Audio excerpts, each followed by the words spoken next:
Fonctionne? Très bien. Vous pouvez baisser un peu le volume du micro?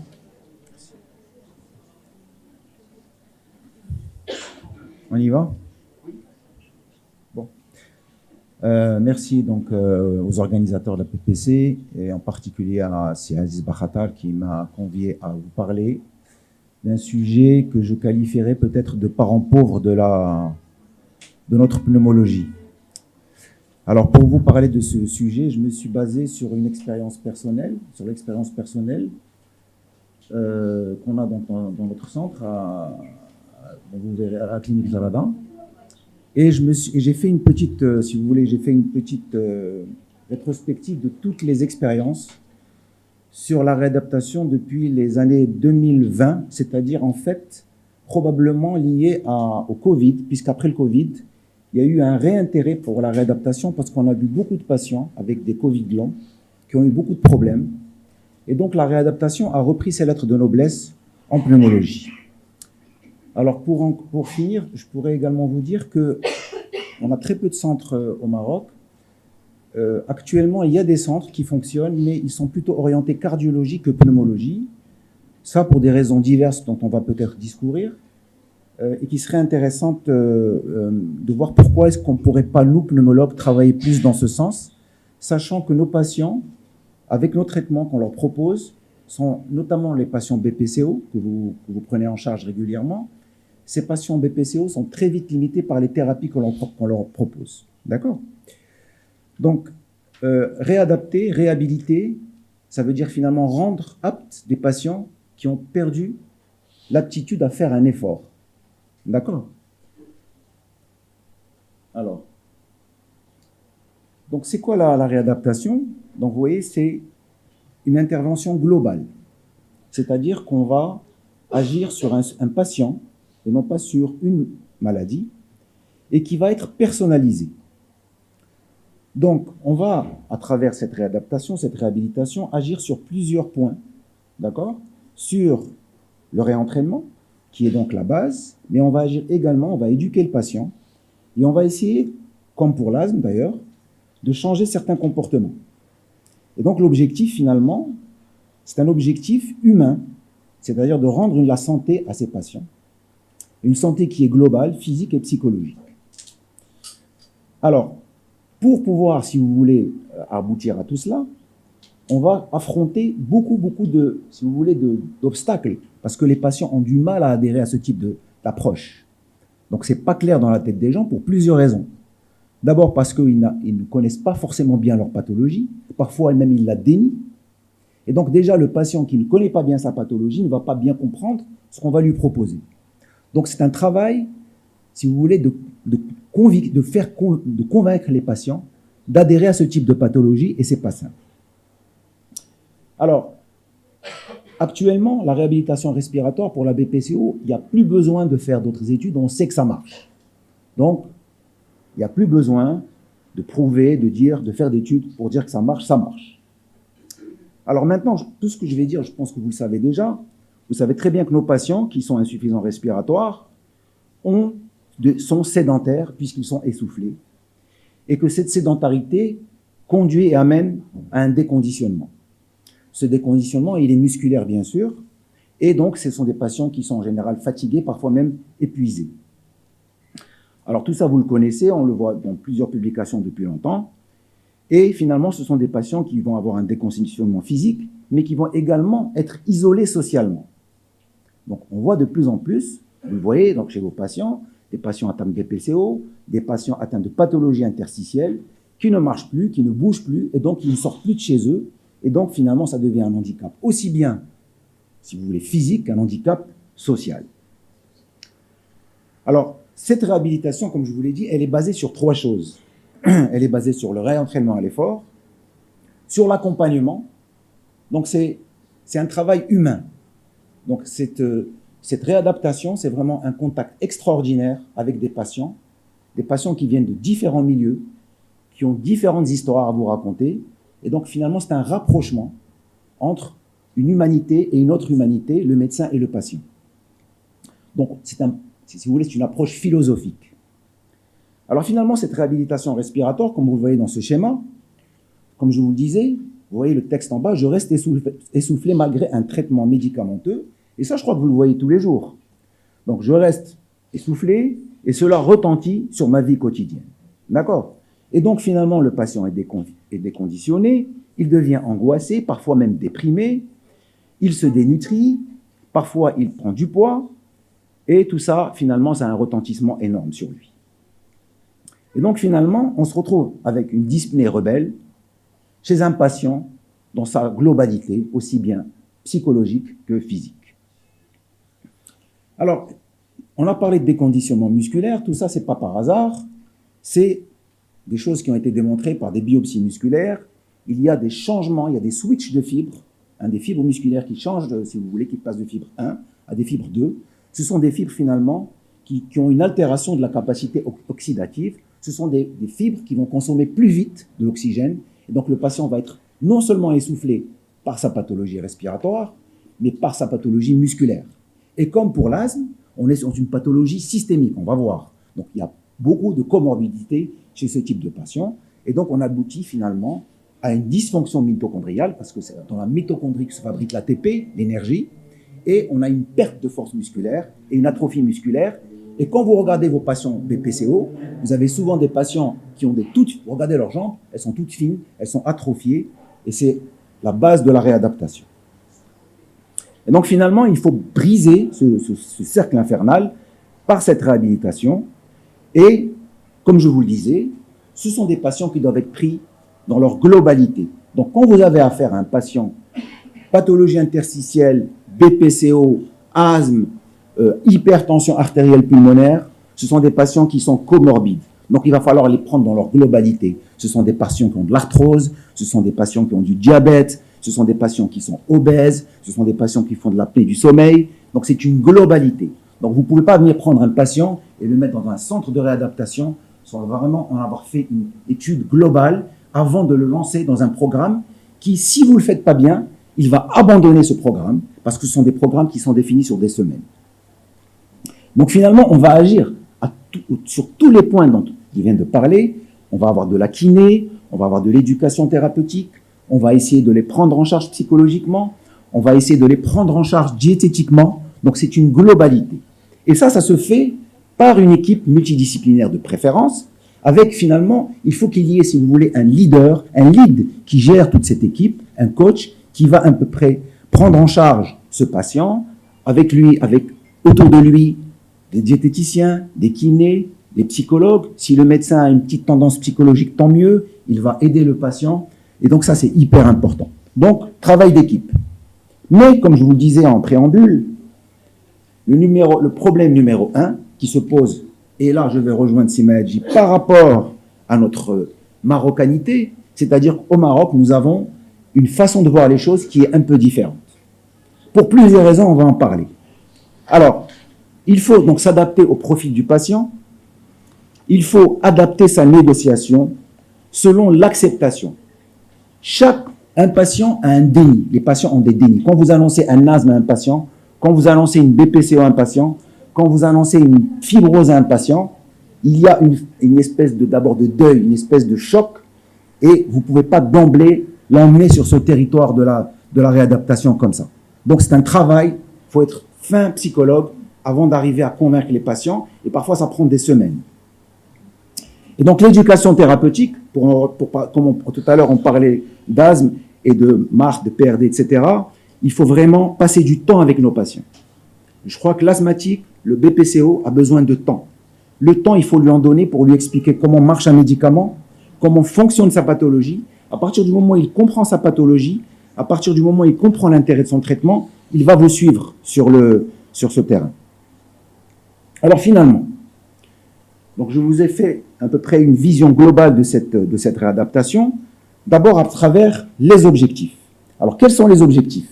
Je crois que tout le monde, vous le savez, c'est améliorer la capacité respiratoire, c'est renforcer les muscles respiratoires.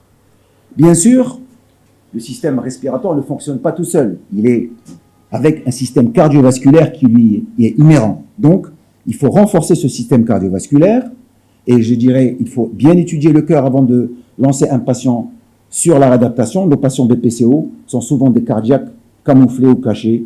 qui ne se connaissent pas. Il faut optimiser la tolérance à l'effort. Donc la réadaptation va optimiser la tolérance. C'est des patients qui sont angoissés à l'idée de faire un effort. Un patient qui a une grosse bulle d'emphysème, qui est très obstructif, qui est sur une chaise roulante, appréhende de faire 2 pas. Aller aux toilettes est une souffrance. Manger est une souffrance. Donc il faut lui apprendre à revivre. Donc c'est une redécouverte du monde. Donc il faut l'orienter, il faut lui apprendre à réduire sa fatigue, à améliorer sa résistance. Donc tout ça, ça va se faire bien sûr, tout pour améliorer sa qualité de vie. Un patient qui remarche, un patient qui respire, est un patient qui va mieux, qui dort mieux. Alors, comme je vous le disais, cette réadaptation va avoir des effets bénéfiques sur la fonction endothéliale, sur le système cardiovasculaire. Ça va rééquilibrer le diabète, ça va rééquilibrer son système lipidique. Il va y avoir une baisse de la fréquence cardiaque. Et puis, toutes les études le prouvent, c'est clair, il y a une amélioration de la dyspnée, de la qualité de vie et des échelles HAD d'anxio-dépression. Donc, vous voyez, tout ça, c'est quantifiable. Et quand vous allez faire de la réadaptation, il faut fonctionner par objectif. Il faut vous donner des objectifs que vous allez évaluer tout au long de la réadaptation. Alors, la population cible. Jusqu'à présent, la réadaptation était focalisée, était focus sur la BPCO. Maintenant, on a prouvé que ça marche dans pas mal de choses. Comme je vous expliquais, la Covid nous a vraiment fait redécouvrir cette réadaptation, puisque les Covid-lents sont des patients qui hyperventilent, qui sont dyspnéiques, qui ont été parfois hospitalisés en réa, qui ont passé beaucoup de temps en réa, qui ont des atrophies musculaires, etc. Donc, ce sont des patients qu'il faut remettre à cheval, il faut les remettre à marcher, à fonctionner. Et vous avez des patients obèses qu'il va falloir aider à remarcher, des patients qui ont des apnées du sommeil, qui sont obèses, donc vous allez les aider également. Alors, j'ai commencé par la PID. La PID, c'est complexe pour la prise en charge, parce que les objectifs de la PID ne sont pas les objectifs de la BPCO. La PID, c'est très compliqué. Malheureusement, les antifibrosants, c'est une très grande avancée dans nos traitements, mais ils ne résolvent malheureusement, vous le voyez vous-même, les patients sont très souvent essoufflés, il va falloir les aider. Donc les objectifs pour la PID sont particuliers. C'est redonner une espèce de... Vous savez, quand les patients maintenant avec ChatGPT, avec tous les réseaux sociaux, arrivent avec une espèce de tête d'enterrement, parce que quand ils voient le pronostic d'une fibrose pulmonaire, ils sont démunis, si vous voulez. Et donc nous sommes là pour leur redonner, si vous voulez, de l'espoir. Et la réadaptation est une forme d'espoir, puisqu'elle va leur permettre de marcher, de rigoler, de se mettre avec d'autres patients, d'échanger, et finalement de revivre. Parce que finalement la réhabilitation, c'est une forme de renaissance. Alors, vous avez également l'HTAP. L'HTAP, vous avez des patients HTAP. Ces patients-là, malgré parfois leur traitement, mais souvent, nous, malheureusement, dans notre contexte, on voit les patients à des stades très avancés de l'HTAP. Et donc, ce sont des patients qui sont très, très, très dyspnéiques. Et parfois, ils font des syncopes même à l'effort. Donc, c'est des patients qu'il va falloir bien évaluer. S'ils ont eu la chance d'avoir des traitements, on va les prendre en réadaptation et on va aller petit à petit pour les aider, et ça marche très très bien. Alors ça c'est classe B, hein, c'est pas aussi fort que pour la BPCO. Alors, je pensais que Dr Boubia serait là pour le titiller un petit peu. En fait, actuellement, dans le cadre du cancer bronchopulmonaire, toutes les nouvelles recommandations de l'ERS, de l'ESTS, de l'ATS convergent vers l'idée qu'il faut faire de la réhabilitation, il faut faire de la préhabilitation, c'est un nouveau terme, c'est de la préhabilitation, c'est-à-dire mettre le patient en condition pour mieux supporter, moins avoir d'effets de complications post-chirurgicales, malgré que la chirurgie a fait d'énormes progrès, et on est en train de revoir un peu le bilan préopératoire de ces patients, parce que maintenant on fait de la VATS, on fait de la chirurgie de réduction, on est devenu très performant en chirurgie, mais la réadaptation reste un outil très important pour avant et après, et c'est prouvé. Dans l'asthme, il est également pour les asthmes sévères, bien sûr, ce n'est pas les asthmes, pour les asthmes sévères, pour des asthmes qui sortent de réanimation, la réadaptation va permettre de redécouvrir l'effort et de même minimiser les exacerbations. Et pour la BPCO, bien sûr, c'est prouvé. Alors, comme je vous l'ai expliqué tout à l'heure, l'évaluation initiale est fondamentale. Alors, vous avez plusieurs façons de faire l'évaluation. Vous avez ce qu'on fait nous, pour les patients qui peuvent le faire. Bon, on ne va pas prendre un monsieur qui est extrêmement cachectique, dyspnéique, au dernier degré, vous n'allez pas le mettre sur une EFX, vous n'allez pas le mettre sur une VO2.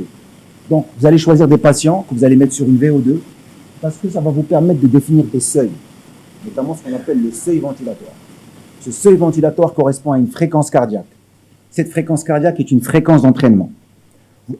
Alors, ici, si vous faites de la PNL, si vous faites du développement personnel, vous connaissez ces initiales, le SMART, c'est en fait qu'il faut adapter la réadaptation de façon spécifique. Il faut être capable de mesurer nos objectifs, d'accord? Il faut que les objectifs ne soient pas irréalisables, d'accord? Donc, et puis, il faut donner du temps. Il faut que ce soit entouré de temps. Il ne faut pas dire on va faire ça sur 20 semaines. Il faut vraiment, en général, on fait ça sur 5 à 6 semaines pour bien... Voilà, un échéancier.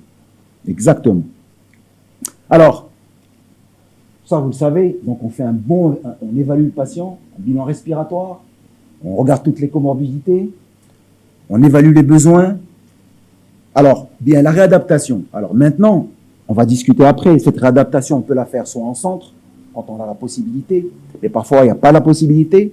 Actuellement se développent de plus en plus d'outils à distance, donc on peut faire de la réhabilitation à distance. Vous pouvez faire même de la réhabilitation dans vos cabinets pour certains patients. Donc, si vous avez quelques outils, vous pouvez aider vos patients. Pour les patients extrêmement fragiles, qui ne bougent pas, il y a des réadaptations adaptées pour ces personnes-là. D'accord? Donc, on peut tout faire. On peut tout faire. On peut même dans une brousse, au milieu de la savane, et faire de la réadaptation. Il n'y a aucun souci. D'accord? Vous avez le test de marche, qui est pour moi un test extraordinaire. Il faut le faire parce que vraiment, un patient, vous le faites marcher, vous avez un saturomètre, vous le voyez marcher, vous avez compris qui il est. Vous voyez qu'il ne peut pas monter les escaliers, vous savez qui il est. Donc, vous avez la VO2, c'est top, on le fait nous régulièrement, mais vous avez ce test-là qui est, à mon avis, extrêmement puissant. Puis, vous allez établir un programme. D'accord? Vous allez établir un programme, selon ce que je vous ai dit, un seuil ventilatoire. Vous allez travailler à 50-60% de la VO2. Vous allez établir un seuil de dyspnée. Et puis, vous allez faire ça, soit avec ou sans oxygène. Vous pouvez mettre de l'oxygène au patient. Ça va dépendre de sa tolérance de l'effort, avec ou sans oxygène. Bon, je passe rapidement. Donc, je vous ai parlé de la fréquence cardiaque d'entraînement. Bien. Alors, on a l'habitude, nous, on voit beaucoup de patients, on a dans nos structures, vous le voyez dans vos cabinets, les patients sont de plus en plus vieux. On voit des patients de 80, de 90, de plus en plus. Donc, ce sont des patients que vous allez voir qui viennent, et on est surpris de les voir, soit dans une chaise, soit en train de marcher. Vous dites, merde alors, ce patient-là, il est là, il est fatigué, il est épuisé, et pourtant il est là, il se cramponne à la vie. Mais il est chez lui, il est recroquevillé chez lui. Pourquoi ne pas l'aider? Et donc, alors nous, on a quelque chose d'extraordinaire, c'est la mosquée. La mosquée, les gens vont à la mosquée. Les gens vont à la mosquée 5 fois par jour. C'est formidable. Ça, c'est de la réadaptation. Les mouvements, c'est extraordinaire. Donc, on a déjà dans notre système culturel, religieux, on a la puissance de ce truc. Donc ça, il faut utiliser cette plateforme religieuse, j'allais dire, pour pouvoir faire de la réadaptation. Bon. Donc, les personnes fragiles, on doit les aider et on doit s'adapter à leur fragilité. Il y a des choses pour eux. Alors, les programmes, vous voyez, un programme de kiné, on va agir sur tout, sur ce qu'on peut agir. Bon, il y a les membres inférieurs, il y a les membres supérieurs, il y a la respiration lèvres pincées, il y a apprendre à respirer, il y a la rééducation, la kiné des membres, on fait tout, on peut tout faire. Ça, c'est le kiné qui s'en occupe. Et la partie kiné est très importante. Alors, comme je vous l'ai expliqué, il y a plusieurs composantes. Bon, je ne vais pas m'étendre. Vous avez la kiné, vous avez l'éducation, vous avez le renforcement musculaire. Alors, comme je vous l'ai dit, on peut faire cette réadaptation soit en intra-hospitalier, en externe, à domicile. Vous pouvez même faire ça à domicile. Vous pouvez initier un patient. Ce qu'on fait maintenant, on initie les patients quand ils n'ont pas les moyens parce qu'il y a des problèmes de moyens, comme on disait tout à l'heure. Donc, on ne va pas arrêter la réadaptation parce que le patient n'a pas de moyens. On essaie de faire ça à distance, on aide le patient, on l'appelle, on fait des vidéoconférences, on le fait avancer. Alors, dans le centre, on a plusieurs façons de faire du renforcement musculaire. On a le tapis, on a le vélo, on a l'elliptique, on a la machine qui, si vous voulez, que pour les membres supérieurs, on a plein de petites machines. Mais ça, c'est du luxe. On peut faire ça avec des moyens du bord. D'accord?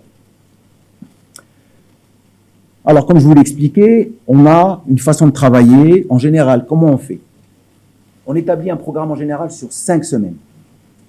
D'accord? 5 semaines, c'est la base.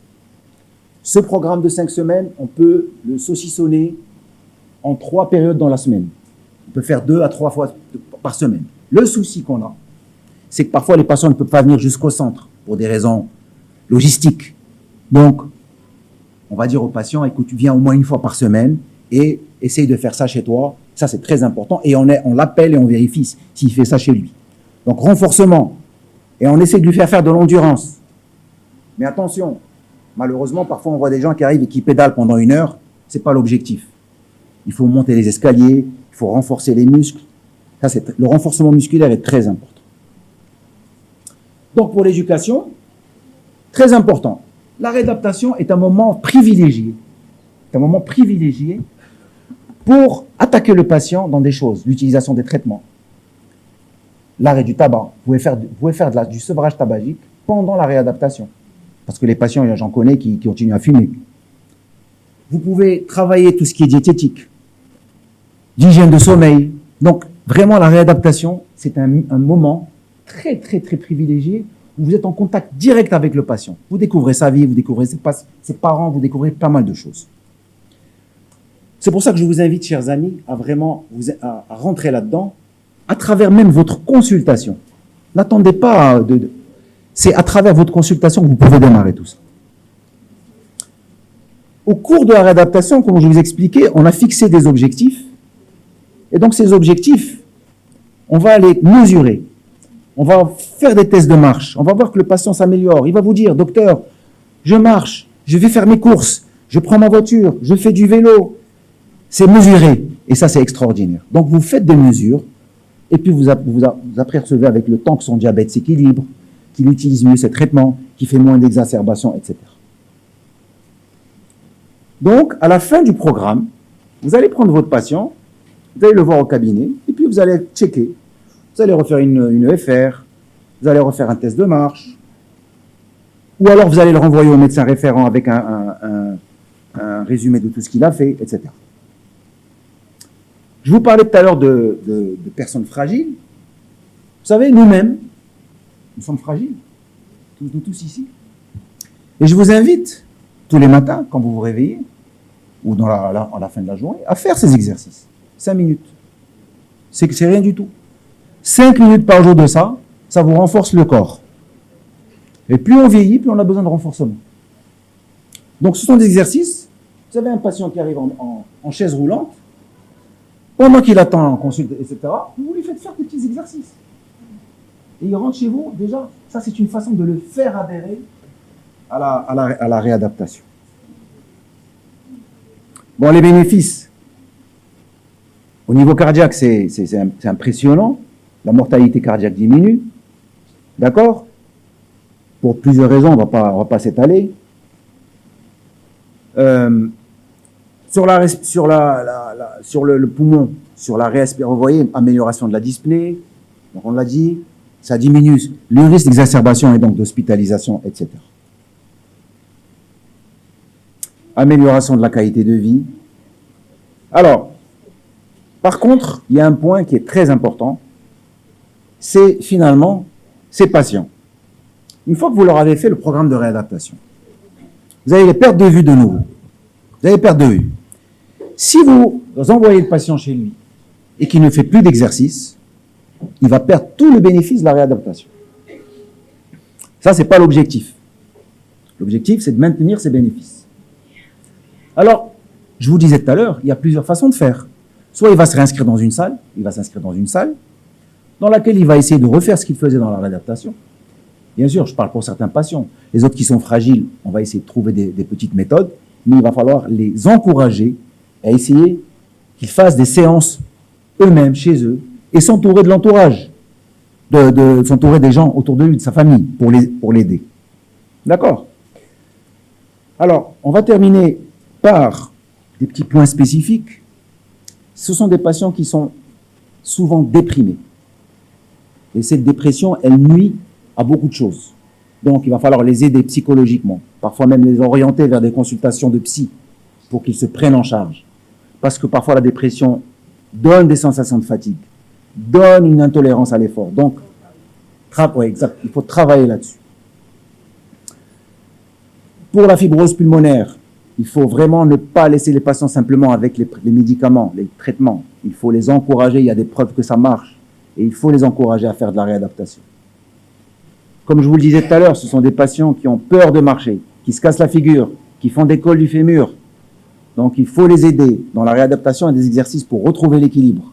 Donc ce sont des patients qui ont des troubles de l'équilibre, qui ont des troubles de la cognition, qui ont des troubles de la mémoire. Donc il faut les aider à passer ces obstacles. Tout à l'heure, je vous parlais de préhabilitation.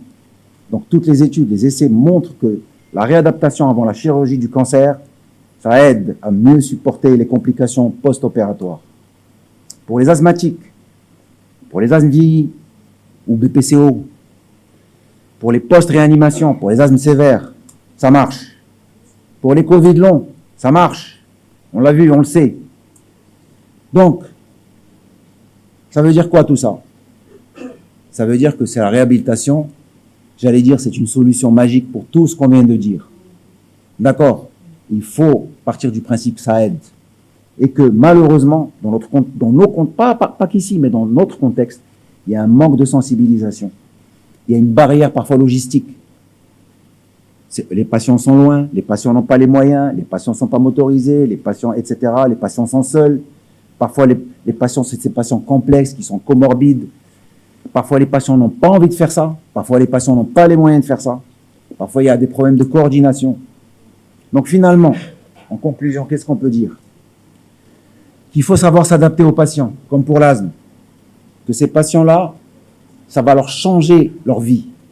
Et qu'il faut les encourager tout simplement à bouger. Si le patient, il fait 10 minutes de marche le matin, 10 minutes de marche l'après-midi, qui bouge un peu, c'est déjà un grand pas. Et que tout, on peut faire ça avec une chaise. Tout ce que je viens de vous montrer, venez voir à la clinique, c'est top. Mais on peut faire ça avec des moyens du bord. Donc, il ne faut pas se dire, ouais, je peux pas, ça, non. On peut faire avec ce qu'on a.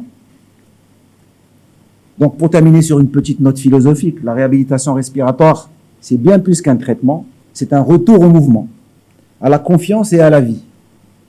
Donc, on revient à la vie. Chaque souffle retrouvé devient une victoire silencieuse. D'accord? Quand l'impatient, il fait 3 pas, 4 pas, pour lui, c'est formidable. Et chaque pas est un signe de reconnexion entre le corps et l'esprit. Je vous remercie.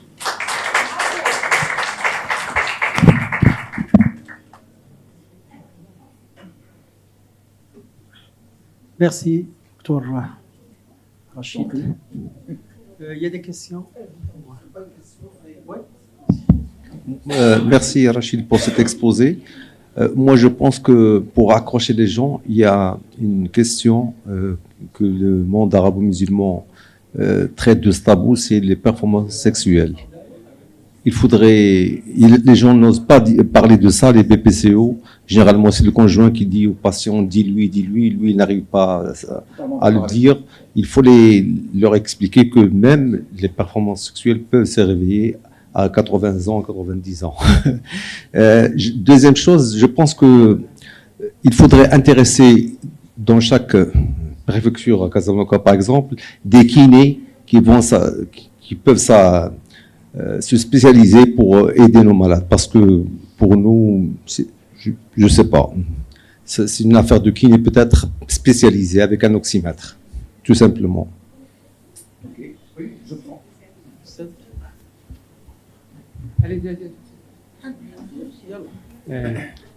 Merci, cher ami, Dr Akhtar, pour cette présentation, également cette plaidoirie pour la réhabilitation. À vrai dire, c'est-à-dire comme quoi la faute, disons, c'est pas tellement une faute. La réticence, ça, donc c'est une autocritique. Nous-mêmes, nous n'encourageons pas nos malades à cette option thérapeutique. Et ça, donc, la plupart de nous, donc, ils ont vu ça en Occident. Ils voient donc la réhabilitation dans un cadre beaucoup plus, des structures hyper spécialisées. Et on s'est dit, le Maroc, on ne pourrait pas avoir le privilège d'avoir telle option thérapeutique. C'est vrai, c'est global, c'est multi, plusieurs, une collaboration de plusieurs personnes, dont les kinés dont on parlait, des diététiciens, etc. Mais ça n'empêche, comme quoi le Covid nous a appris, comme quoi ces malades ont été contactés de continuer leur réhabilitation à domicile, moyennement donc la télémédecine. Merci encore. Oui. Professeur Bakhatar.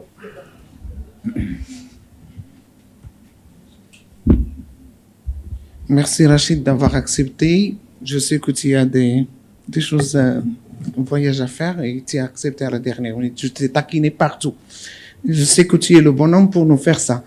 Bon, différence entre réadaptation et réhabilitation. La réadaptation, tu l'as bien dit au début, tu as utilisé beaucoup le mot réadaptation. Par contre, la réhabilitation, c'est rendre quelqu'un, par exemple, sportif, au terrain de jeu, ça peut être le tennis, le foot, etc. Ça demande des moyens physiques. Par contre, de quoi tu as parlé toi aujourd'hui, c'est la réadaptation. Et ça demande beaucoup de choses. Tu l'as bien dit, ça demande le kiné, le socialiste, le médecin, l'infirmier. C'est toute une équipe. Parce que le but final, et tu l'as bien dit enfin à la conclusion, même après la conclusion, c'est la réinsertion sociale et professionnelle. J'ai des patients au stade de BPCO sévère qui demandent à revenir à leur travail. Ils n'ont plus de travail pour pouvoir vivre. Et leur objectif, c'est est-ce que je veux revenir à mon travail? J'ai des petits-enfants, leurs besoins, ils me disent je veux revenir à l'école. Et donc, ça différencie, je veux insister sur ce point-là, sur la réadaptation.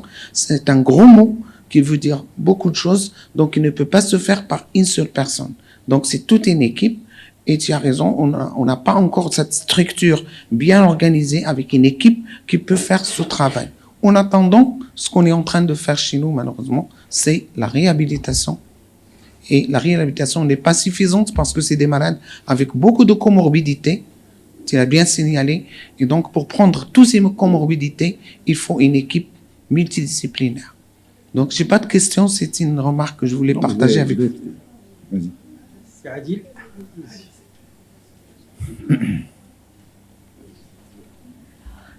Merci, cher ami, pour cette présentation très complète et puis surtout qui nous donne aussi de l'espoir par rapport à cette méthode-là. Moi, j'ai une question plus pratique, en fait, d'ordre pratique.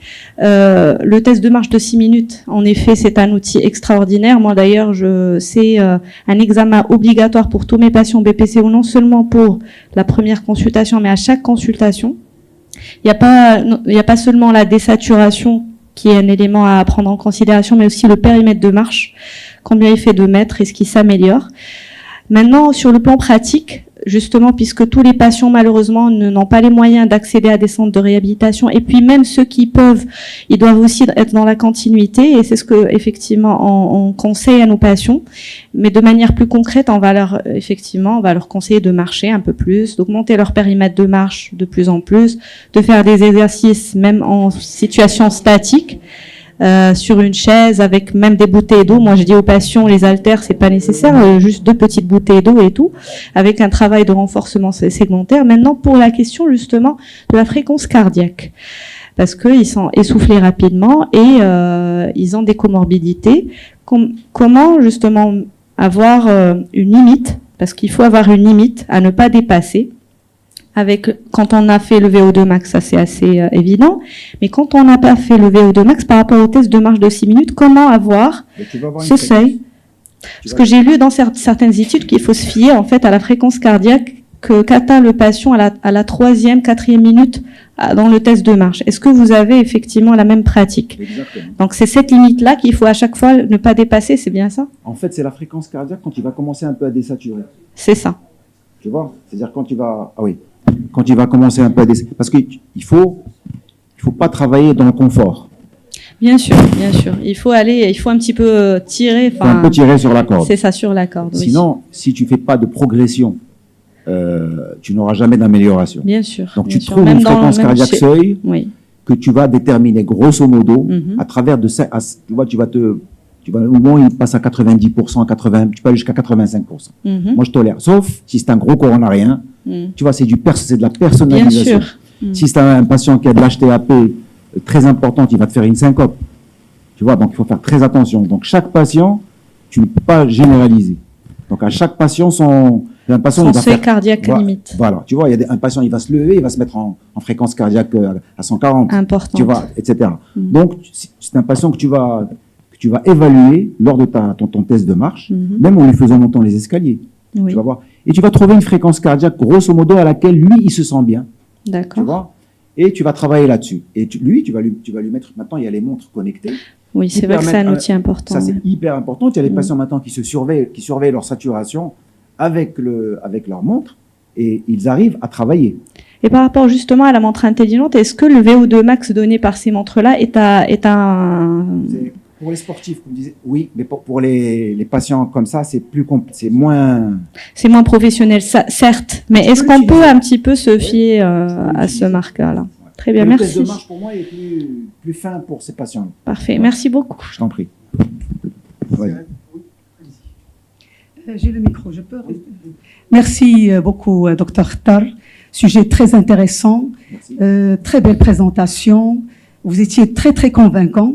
Et c'est un sujet qui nous intéresse vraiment tous. Et je le considère comme la pierre angulaire dans la prise en charge de toutes les pathologies respiratoires. Et ma question, c'est quelle est votre expérience avec les patients ayant une fibrose pulmonaire? Et surtout, qu'est-ce que vous leur conseillez comme protocole nutritionnel, au régime nutritionnel accompagnant cette réadaptation respiratoire? Et merci. Merci pour la question. Tous les patients que j'ai montrés ici, que tu vois, que tu as vu ici il y a une majorité de fibrose pulmonaire. Donc alors nous, au centre où on travaille, on a une équipe justement avec diététiciens, kinés, médecins. Bon, je suis là tous les matins à la clinique, je vois les patients. Parfois, le cardiologue intervient, d'accord. Parfois, l'endocrino intervient. Donc, la chance quand on est dans une structure médicale, c'est d'avoir plusieurs spécialités et on fait profiter aux patients. Mais comme on vient de dire, parfois il y a des soucis de moyens. Mais je vais répondre je vais répondre en même temps à tout le monde et je vais te répondre en même temps. Par rapport à ce qu'a dit Si Aziz, personnellement, je suis convaincu, comme je vous l'ai dit, que il ne faut pas attendre qu'il y ait une structure complète pour faire de la réadaptation. Avec nos petits moyens, et j'insiste, avec nos petits moyens, on peut faire de la réadaptation. Vous pouvez chez vous, dans une pièce, dans une salle, commencer une réadaptation. Donnez aux patients quelques outils. D'accord? Personnellement, les patients qui n'ont pas les moyens, je les emmène au centre, je leur fais faire 1 ou 2 séances, pour pas qu'ils aient à faire 5 semaines de séances. Je les initie. Quand ils ont compris, quand ils ont vu les machines, quand ils ont vu les kinés, il y en a qui commencent à venir d'eux-mêmes, parfois 1 fois par mois, voilà 1 fois, 2 fois par mois, par eux-mêmes. Vous voyez? Donc, mais vous pouvez faire ça avec des outils simples. Vous regardez dans les applications, cherchez réadaptation, etc., vous allez trouver des applis qui peuvent vous aider à faire ça. Donc, n'attendons pas ce beau centre qu'on a fait maintenant il y a plusieurs années, nous, on travaille, c'est formidable, mais on peut faire ça au cabinet avec des outils simples. D'accord? Et puis, aidez-vous. Mais faites bouger vos patients. Moi, le message que je sors d'ici, c'est faites bouger vos patients. Maintenant, par rapport à tout ce qui est la sexualité, effectivement, rentre dans le cadre de la prise en charge de nos patients respiratoires, qu'ils soient plus ou moins jeunes ou plus ou moins vieux. Et donc ça, effectivement, les patients en parlent. Et il faut en parler avec eux. Parce que malheureusement, c'est important pour eux. Par rapport au système nutritionnel, on a un diététicien qui vient et qui discute avec les patients, parce que ce sont des patients qui ne se nourrissent pas bien, qui sont dyspnéiques, donc qui ont un catabolisme élevé, donc qui s'amaigrissent. Donc on leur fait des régimes protéiques, on leur fait des régimes vitaminiques.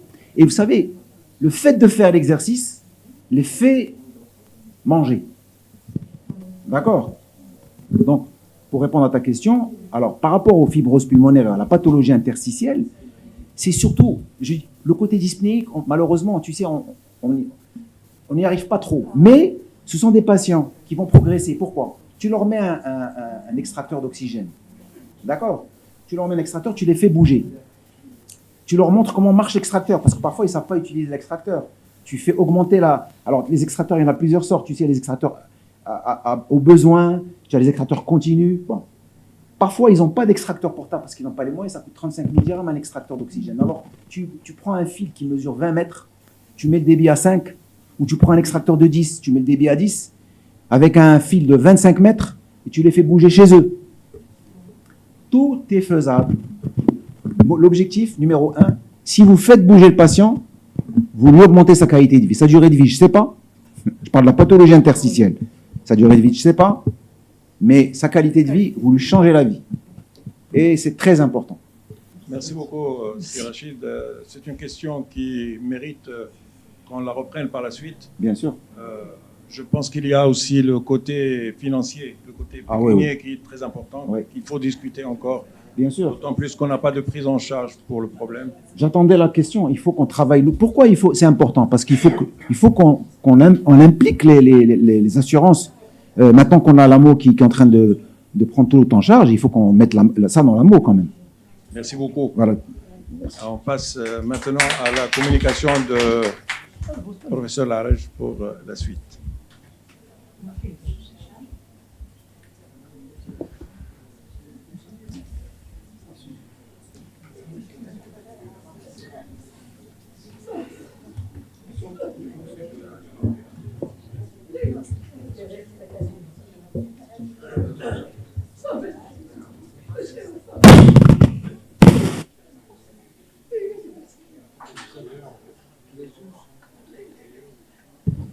Rebonjour à tous. Alors, finalement, ma présentation, elle fait bien la continuité de la présentation de mon ami Dr Khtar. Je vais aborder l'oxygénothérapie dans l'insuffisance respiratoire chronique. Quand on m'a proposé, professeur Bakhatal m'a proposé le sujet, je me suis dit, ça semble très facile. ممتنع أنا جاني السهل اللي ماشي ممتنع ولكن صعب dans sa facilité parce qu'on croit justement finalement qu'est-ce que je vais dire sur l'oxygénothérapie. L'oxygénothérapie c'est quand le patient il en a besoin on lui donne. Et finalement c'est ce qui nous ramène à beaucoup d'erreurs thérapeutiques parce que l'oxygénothérapie c'est un traitement.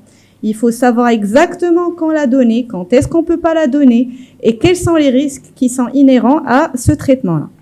Et donc, comme introduction, bien sûr, il faut qu'on définisse d'abord cette insuffisance respiratoire chronique pour savoir quand est-ce qu'on va donner ce traitement-là. Donc, l'insuffisance respiratoire chronique, elle est définie comme l'incapacité de l'appareil respiratoire, et j'aime bien ce terme, appareil respiratoire et non poumon, parce que par exemple, dans la BPCO, c'est multifactoriel, c'est la sarcopénie, c'est les poumons, c'est le cœur, etc. Et donc, de l'appareil respiratoire à assurer les échanges gazeux, c'est-à-dire à oxygéner et à souvent aussi, dans certaines situations, à libérer le gaz carbonique. Et tout cela afin de permettre à notre corps de produire de l'énergie et de satisfaire ses besoins métaboliques. Et donc, ceci va aboutir comme première conséquence à de l'hypoxémie, mais parfois aussi à de l'hypercapnie. Donc, l'existence d'une diminution de la pression artérielle en oxygène dans le sang artériel, c'est-à-dire à travers une gazométrie artérielle, c'est ce qui va définir cette insuffisance respiratoire. Le caractère chronique, on va voir par la suite comment justement différencier un état d'hypoxémie passager qui peut même parfois durer quelques semaines après une situation particulière post-infectieuse, par exemple, comme ce qu'on a vu dans la pandémie Covid, ou bien est-ce qu'on est vraiment sur un caractère chronique, permanent, irréversible de cette insuffisance respiratoire. Donc, le seuil de 70 mm de mercure, c'est le seuil qui a été décrit dans la littérature pour définir cette insuffisance respiratoire chronique quand on a une saturation, enfin, quand on a une PaO2 inférieur ou égal à 70 mm de mercure au repos et à l'air ambiant, donc quel que soit bien sûr le niveau de PaCO2, qu'on ait ou pas une hypercapnie. Et donc on va passer en revue la physiopathologie. Pourquoi? Parce que la physiopathologie va nous permettre de comprendre pourquoi l'oxygénothérapie, elle marche pas chez certains patients, ou elle marche pas suffisamment bien, elle marche bien chez d'autres.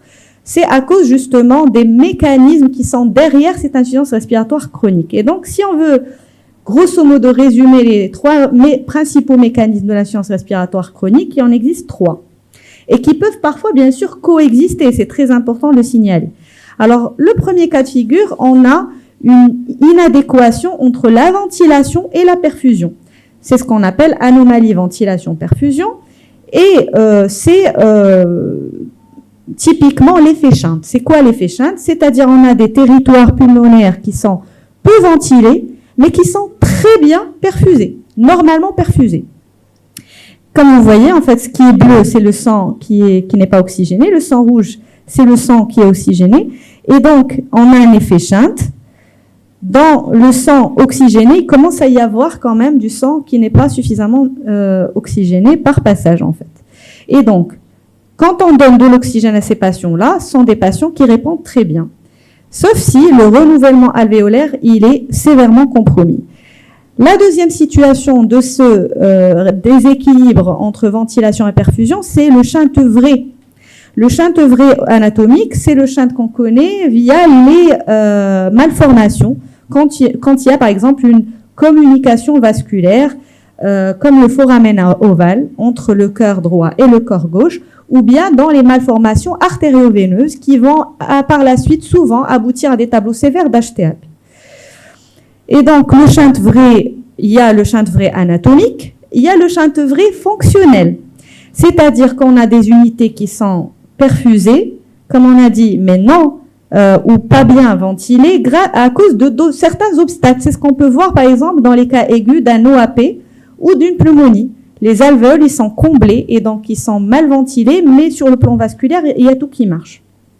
Et dans ces cas-là, l'oxygène ne parvient pas à corriger très très bien, en fait, dans les cas de shunt vrai fonctionnel, la désaturation, dans les cas surtout très sévères.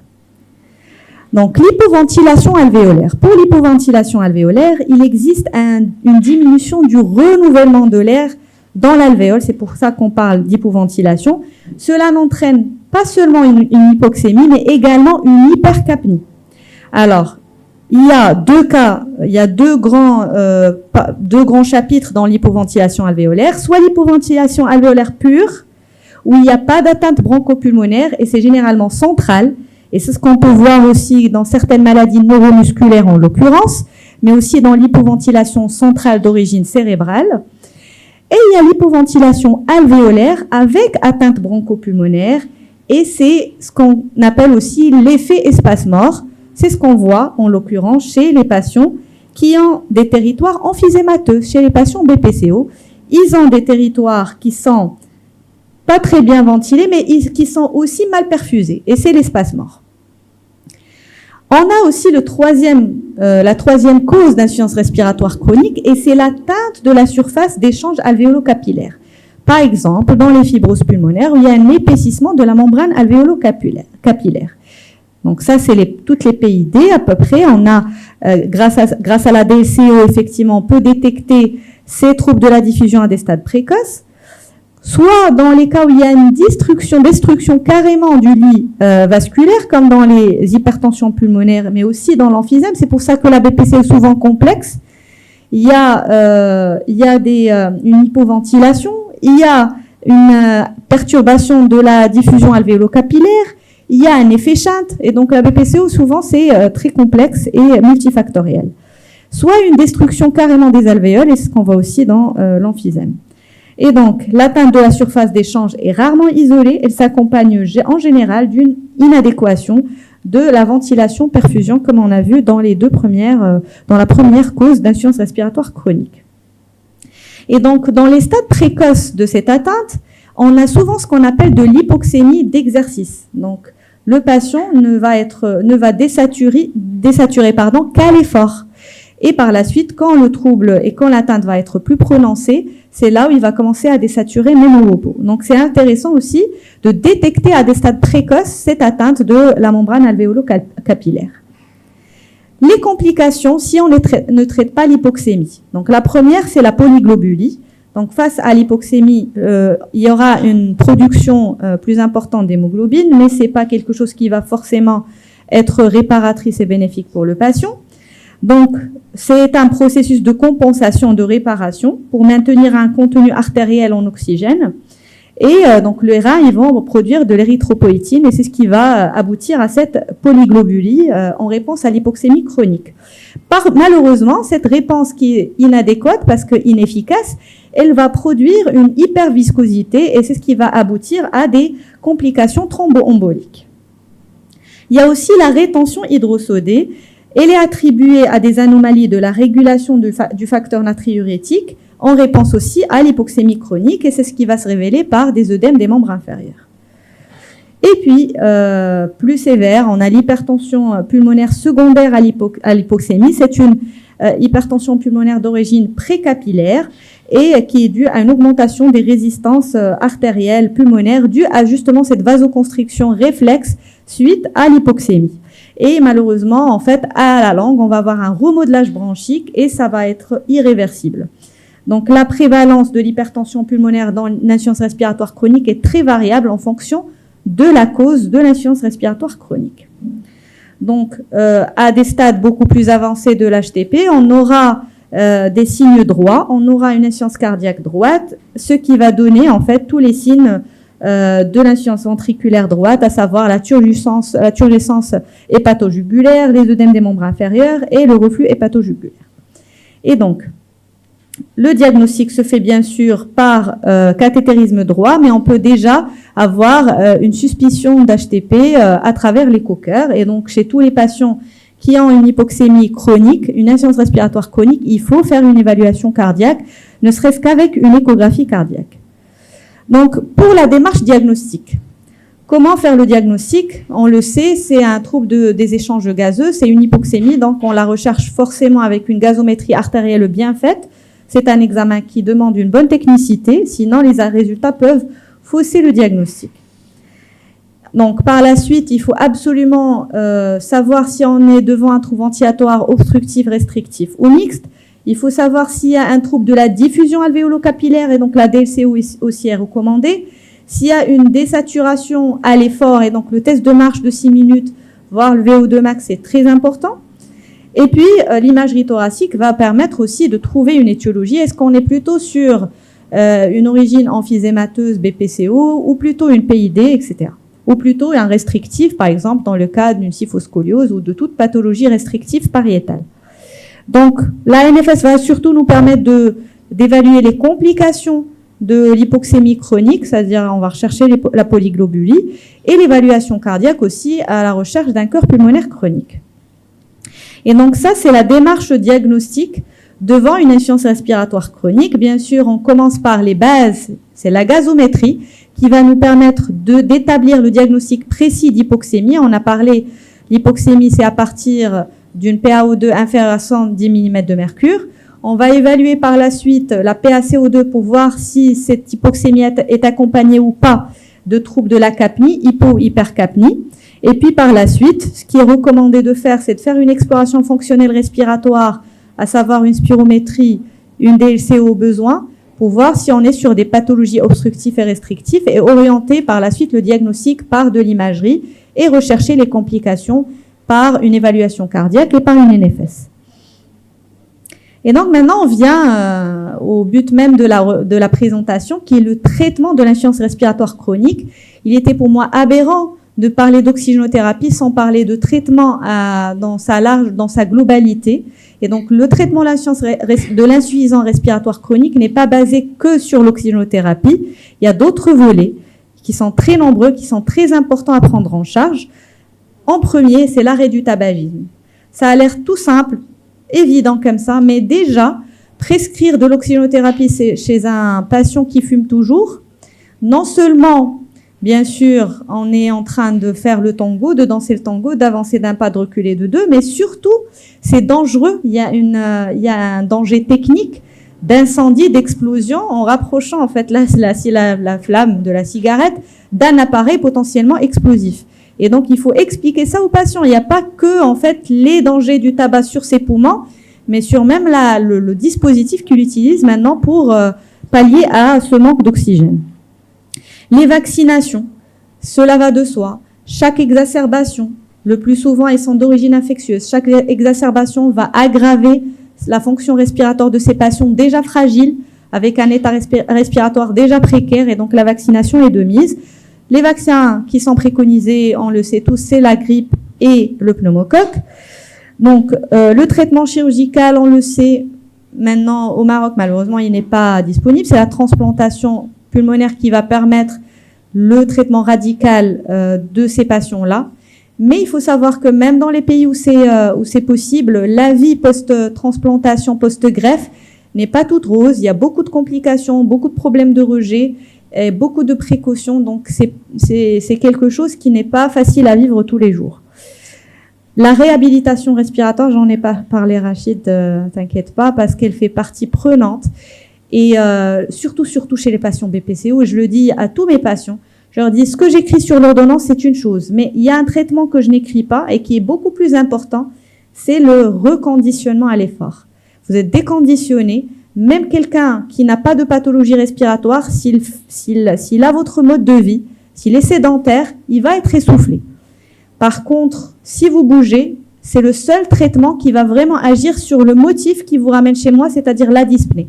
C'est pas les aérosols, c'est pas les bronchodilatateurs, c'est le reconditionnement à l'effort, c'est la réhabilitation dans son sens simple, comme dans sa prise en charge complexe dans des centres, mais une marche, bouger, renforcer ses muscles même en étant assis, c'est très très important. Et quand on parle de réhabilitation aussi, c'est le sens large d'une prise en charge multidisciplinaire qui va comprendre aussi la prise en charge nutritionnelle, psychologique, sevrage tabagique et j'en passe. Maintenant, on va parler d'oxygénothérapie enfin. Et donc, l'oxygénothérapie de longue durée, elle va permettre de corriger cette hypoxémie qui est maintenant installée, irréversible chez ces patients. Et donc, qui va lui offrir bien sûr une meilleure qualité de vie, un confort respiratoire, mais surtout, le but aussi, c'est d'éviter les conséquences délétères. On a vu la polyglobulie et ses complications thromboemboliques, et puis l'HTAP par la suite. Il y a aussi un intérêt majeur sur la survie. On voit très bien sur cette courbe, en fait, que les patients qui n'ont reçu aucune oxygénothérapie pour leur insuffisance respiratoire chronique ont une survie beaucoup moins importante en pourcentage, en prévalence, que les patients qui sont sous oxygénothérapie. Et même les patients sous oxygénothérapie, on les a classés en fonction du nombre d'heures où ils reçoivent l'oxygène par jour. Donc, les meilleurs sont ceux qui sont assidus et qui reçoivent à peu près 18 heures d'oxygène par jour. Mais une moyenne de 15 heures par jour est aussi très correcte. Les indications de l'oxygénothérapie au long cours. Donc, on a parlé d'insuffisance respiratoire chronique. Maintenant, comment vraiment bien poser le diagnostic, surtout qu'il peut y avoir des situations trompeuses. On peut avoir des patients qui ont une PaO2 inférieure à 70 mm de mercure sur une gazométrie, mais suite, par exemple, à une exacerbation de BPCO, à une pneumonie, à une infection Covid, mais c'est que passager, et donc c'est très important de savoir refaire une gazométrie pour vraiment signer et poser de manière certaine le diagnostic d'IRC. Et donc, il faut absolument la faire en dehors de toute exacerbation, quand le patient est à l'état stable, et il faut refaire une deuxième gazométrie pour vraiment être sûr que la PaO2 est toujours inférieure à 70 mm de mercure, au moins 2 semaines après la première gazométrie, minimum 2 semaines. Si on a 2 PaO2 inférieures à 70, on a notre diagnostic.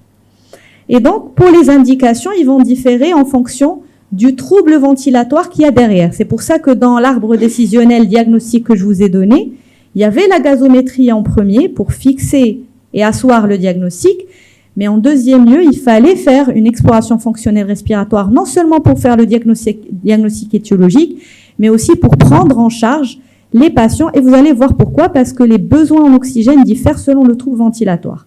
Pour l'IRC d'origine obstructive, comme par exemple chez les patients BPCO, l'objectif, on commence l'oxygénothérapie quand la PaO2 est inférieure à 55 mm de mercure. C'est-à-dire que un patient qui est en IRC, qui a une insuffisance respiratoire chronique, avec une PaO2 à moins de 70 mm de mercure, mais qui a 60, 65, 70, c'est pas un patient encore éligible à l'OLD.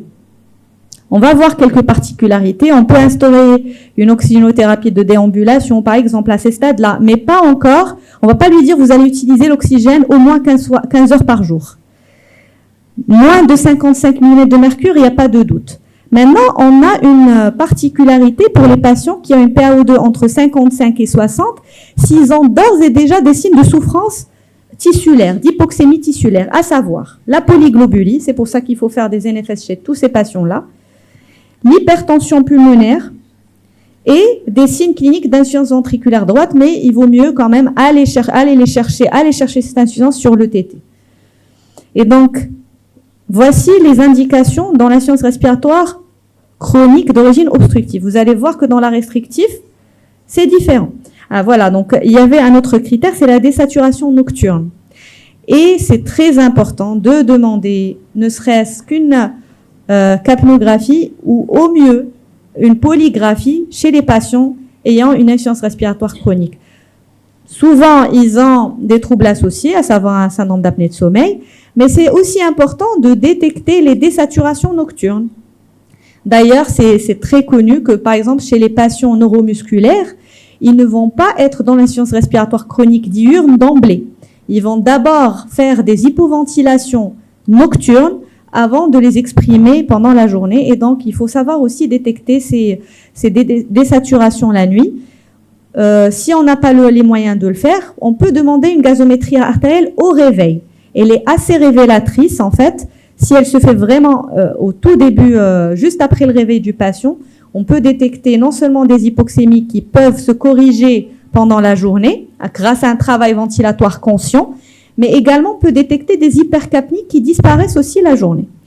Et donc, dans l'IRC, on va admettre un seuil de PaO2 qui est moins bas que pour l'insuffisance respiratoire obstructive. Pour les IRC restrictifs, c'est à partir de 60 mm de mercure de PaO2 qu'on va donner l'indication de l'oxygénothérapie au long cours à domicile. Pour la posologie, en fait, la posologie, il n'y a pas de posologie type. Elle va dépendre, en fait, des besoins du patient. Le but étant de corriger l'hypoxémie. Mais vous allez voir aussi que corriger l'hypoxémie ne veut pas dire la même chose chez les patients obstructifs que restrictifs, parce que chez les patients obstructifs, surtout BPCO, il y a un autre enjeu, c'est le risque d'hypercapnie secondaire à l'oxygénothérapie. Et donc, on va admettre des saturations d'oxygène et des PaO2 en réponse au traitement qui sont un peu plus basses. On va être moins gourmand, on va être plus terre à terre avec ces patients-là pour qu'on corrige pas l'hypoxémie au détriment, en fait, d'induire une hypercapnie en regard. Et donc, chez les patients, de façon générale, c'est de maintenir une saturation aux alentours de 94%. Mais quand le patient a une tendance à l'hypercapnie ou à un risque d'hypercapnie, on peut s'en tenir à 92%. D'accord ? Et même, en fait, on peut même aller à moins si vraiment il a un risque d'hypercapnie plus important. On peut aller à 90%. Et dans la littérature, j'ai trouvé même, et j'ai été étonnée, d'ailleurs j'apprends aussi des choses grâce à ces présentations-là, on peut même aller à des valeurs inférieures à 90%. Chez certains patients, ils admettent des valeurs de 89-88% comme valeur normale si elle est bien tolérée par le patient, parce que c'est des patients qui passent rapidement à l'hypercapnie. Bien sûr, on peut par la suite introduire un traitement comme la VNI à domicile, mais c'est à discuter au cas par cas. Donc la durée d'utilisation, je vous ai montré la courbe qui montrait clairement le bénéfice sur la survie, et on a ce bénéfice-là, en cas d'insuffisance respiratoire chronique, qu'à partir de 15 heures par jour. Il faut insister sur ça. Si le patient le fait moins, l'intérêt en tout cas sur l'impact sur la survie n'est pas aussi important, n'est pas aussi impactant. Le choix de la source. Donc, on a plusieurs sources d'oxygène. Dans les cas les plus fréquents, on va donner un extracteur d'oxygène. Donc, c'est une source d'oxygène qui est bruyante, qui ne permet pas la déambulation, mais avec des lunettes nasales ou des branchements un peu plus lents, on peut permettre aux patients de déambuler un petit peu parce que il y a des patients qui ne peuvent même pas faire leurs gestes quotidiens, aller aux toilettes, manger, s'habiller sans être liés à leur bouteille d'oxygène. Et donc, pour cela, on peut avoir des branchements un peu plus lents, mais c'est vrai que c'est assez limitant quand même. Il faut respecter les consignes de sécurité qui sont liées à l'utilisation d'oxygène. C'est un produit inflammable qui peut exploser à n'importe quelle erreur d'utilisation. Et on a des débits limités. Pour l'extracteur, on a les extracteurs de 5 litres, on a les extracteurs de 10 litres. Et avec l'expérience, on comprend que 5 litres via l'extracteur, alors ça donne pas véritablement 5 litres. Si un patient a besoin de 5 litres, on a besoin de passer à un extracteur de 10 litres. On a vraiment et réellement les 5 litres. Alors, il consomme l'électricité, oui, c'est vrai, c'est très important pour les patients d'avoir aussi cette information-là. Mais en fait, c'est une aide qui est vraiment importante, qui est maintenant permise parce qu'il y a aussi des extracteurs deuxième main qui sont offerts aux patients indigents. Il y a beaucoup d'associations pour les patients qui ne peuvent pas se permettre d'acheter l'extracteur. En tout cas, il y a des moyens d'aider ces patients qui sont en insuffisance respiratoire chronique. Pour les bouteilles d'oxygène. Alors, les bouteilles d'oxygène, très, très délicat de les manipuler au quotidien. Mais parfois, pour des patients qui ont des besoins d'oxygène qui dépassent les 10 litres, il n'y a pas d'autre choix. Donc, j'ai eu quelques patients, rares patients, malheureusement, surtout les PID, les fibroses, qui étaient à des stades d'insuffisance respiratoire chronique sévères tels que ils avaient besoin de 12, 13, 14 litres d'oxygène par jour. Et donc, ces patients-là, on n'avait pas d'autres moyens à part les bouteilles d'oxygène gazeux, mais il faut les manipuler avec beaucoup de prudence. Les cuves d'oxygène, ça, c'est pas à usage en tout cas domestique chez nous. Il faut à chaque fois les remplir et il faut attendre un certain temps avant de pouvoir les utiliser. Alors, il y a l'oxygène à haut débit. Alors pour moi, l'oxygène à haut débit, j'ai vraiment utilisé de manière pratique, en dehors de la théorie, aussi durant la période Covid. Donc, c'est un oxygène qui va améliorer la fraction inspiratoire d'oxygène, mais il a également d'autres intérêts. Il va aussi agir sur la PIP, c'est-à-dire la pression télé-expiratoire, et donc il va recruter des alvéoles qui sont affaissés, qui sont collabés. Et ça, on l'a vu beaucoup durant les pneumonies Covid. On donnait beaucoup d'oxygénothérapie à haut débit dans les structures qui étaient munies de ce dispositif-là. Ce que je ne savais pas, par contre, c'est que dans des pays autres que le Maroc, on peut donner l'OHD aussi à domicile. Mais il y a beaucoup de précautions à prendre parce que c'est des débits qui sont très importants. On va voir justement les nuances. Donc, en pneumologie, il existe 3 grandes situations où on peut utiliser l'oxygène à haut débit. C'est les hypoxémies sévères, surtout au repos, mais aussi à l'exercice. J'ai dépassé le temps? D'accord. Il y a les hypercapnies légères, quand la VNI est mal supportée ou qu'elle est indisponible. Et il y a les exacerbations fréquentes de BPCO. Car il améliore aussi la clairance mucociliaire. Il va aider aussi le patient à expectorer. Mais en fait, en cas d'insuffisance respiratoire aiguë, on l'a vu, on peut aller jusqu'à 60 litres. À domicile, on ne peut pas dépasser les 20 à 30 litres. Et c'est un traitement qui va souvent induire des dessiccations muqueuses de la cavité buccale parce que le débit est trop lent. Il y a un assèchement de la bouche et des voies respiratoires. Et donc, il faut un apport régulier en eau. Il dépend, en fait, l'utilisation dépend du contexte. Dans les hypoxémies aiguës, on le connaît. Maintenant, dans les hypoxémies chroniques, comment on va l'utiliser à domicile? Donc, on va l'utiliser surtout chez les patients en post-exacerbation. C'est pas quelque chose qu'on va utiliser longtemps comme extracteur d'oxygène, je vous rassure. Mais on peut l'utiliser chez des patients qui sortent de réanimation, qui veulent déjà aller chez eux. Ils peuvent avoir l'OHD à domicile. On va l'utiliser surtout la nuit, quelques fois pendant la journée, quelques heures, un peu le principe de la VNI. Et lors de ces séances, on va veiller à ce que le débit ne dépasse pas les 20-30 litres. Et on peut l'utiliser aussi à l'effort. Mais c'est vraiment des cas particuliers où l'hypoxémie est très très sévère. L'extracteur ne peut pas elle ne peut pas corriger cette hypoxémie. Maintenant, pour le cas spécifique de l'oxygénothérapie de déambulation, Donc, chez les patients qui sont normoxémiques au repos, mais qui désaturent dès le moindre effort, ça c'est un cas particulier, mais on le voit très souvent d'ailleurs. Donc, il n'y a pas de données disponibles qui permettent d'affirmer que cet oxygène de déambulation va améliorer la survie, mais clairement, la qualité de vie, elle est améliorée. C'est des patients qui vont arriver à nouveau à marcher et tout, et donc, elle améliore la qualité de vie, la tolérance à l'effort, et c'est des patients chez qui on va faire le diagnostic grâce justement au test de marche de 6 minutes, qui va non seulement montrer cette désaturation, mais qui va aussi permettre le suivi en augmentant le périmètre de marche à chaque fois grâce à la déambulation avec oxygène. Le choix de l'interface est très important. Il dépend en fait du débit qu'on va instaurer. Pour des débits de 1 à 6 litres, on va mettre des lunettes nasales.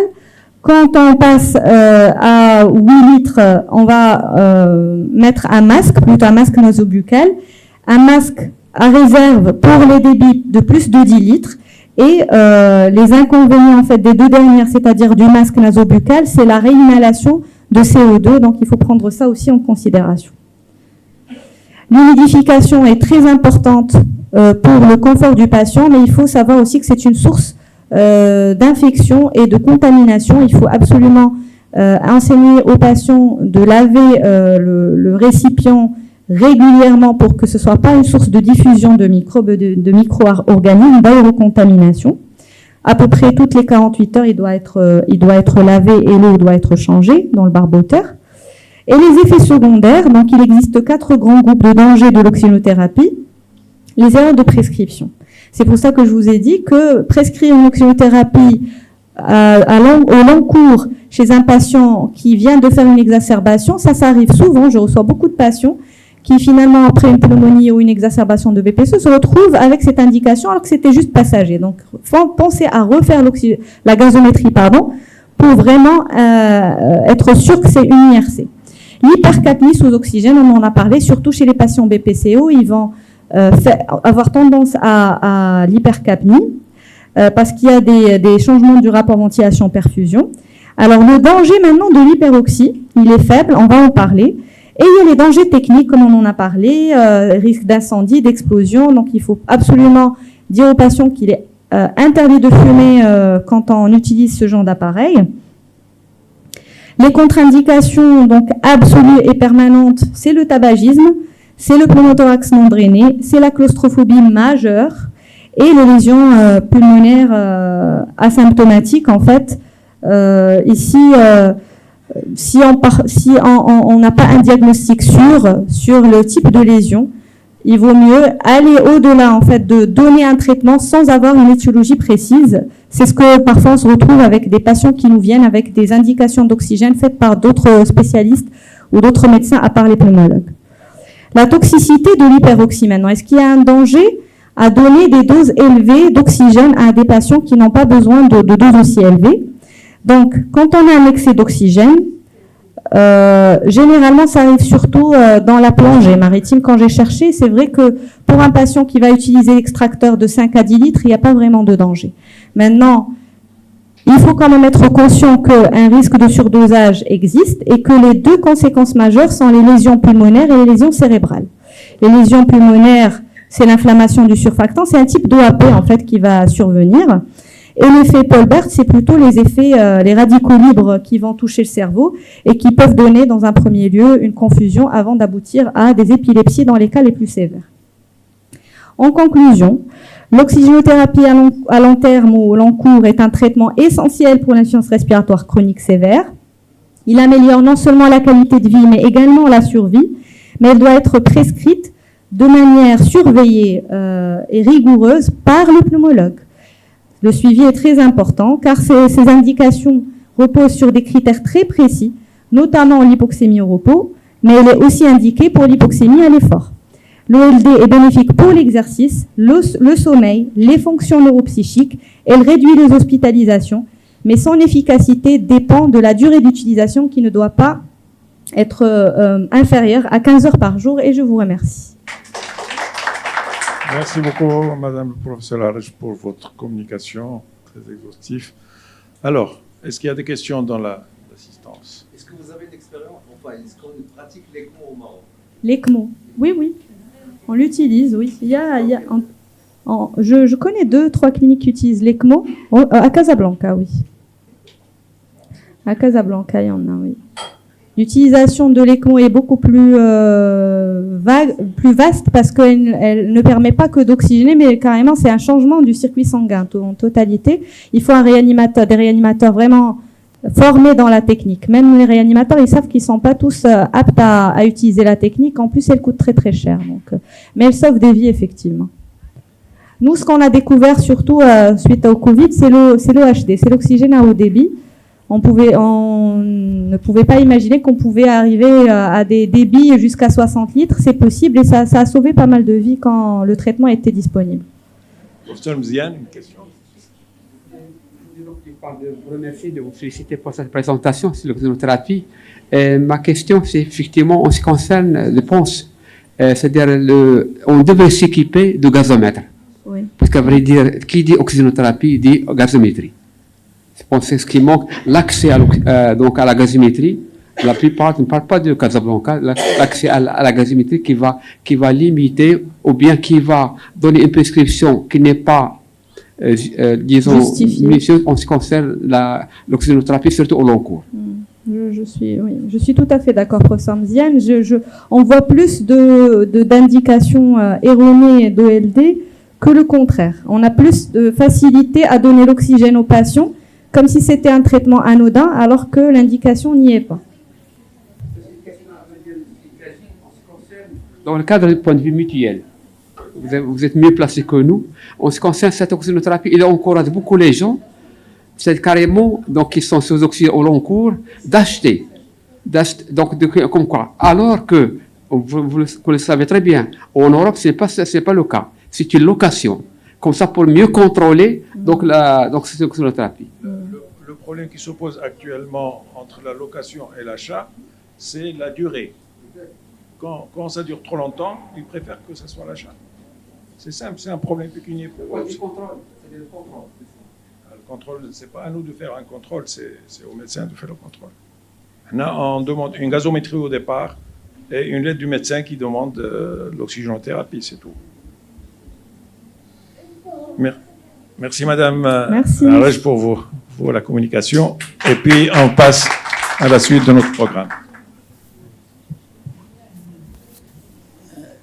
Reste encore une dernière communication. C'est les nouveautés thérapeutiques de l'hypertension artérielle pulmonaire qui va être communiquée par Dr Chanoun. Allez, à vous la parole. Merci, Monsieur le Président. Bonjour tout le monde. Donc, je tiens tout d'abord à remercier le bureau de l'APPC de m'avoir invité à cette journée dédiée aux insuffisances respiratoires chroniques. Et je leur félicite pour le choix des thèmes, notamment celui de l'HTP, de l'hypertension pulmonaire.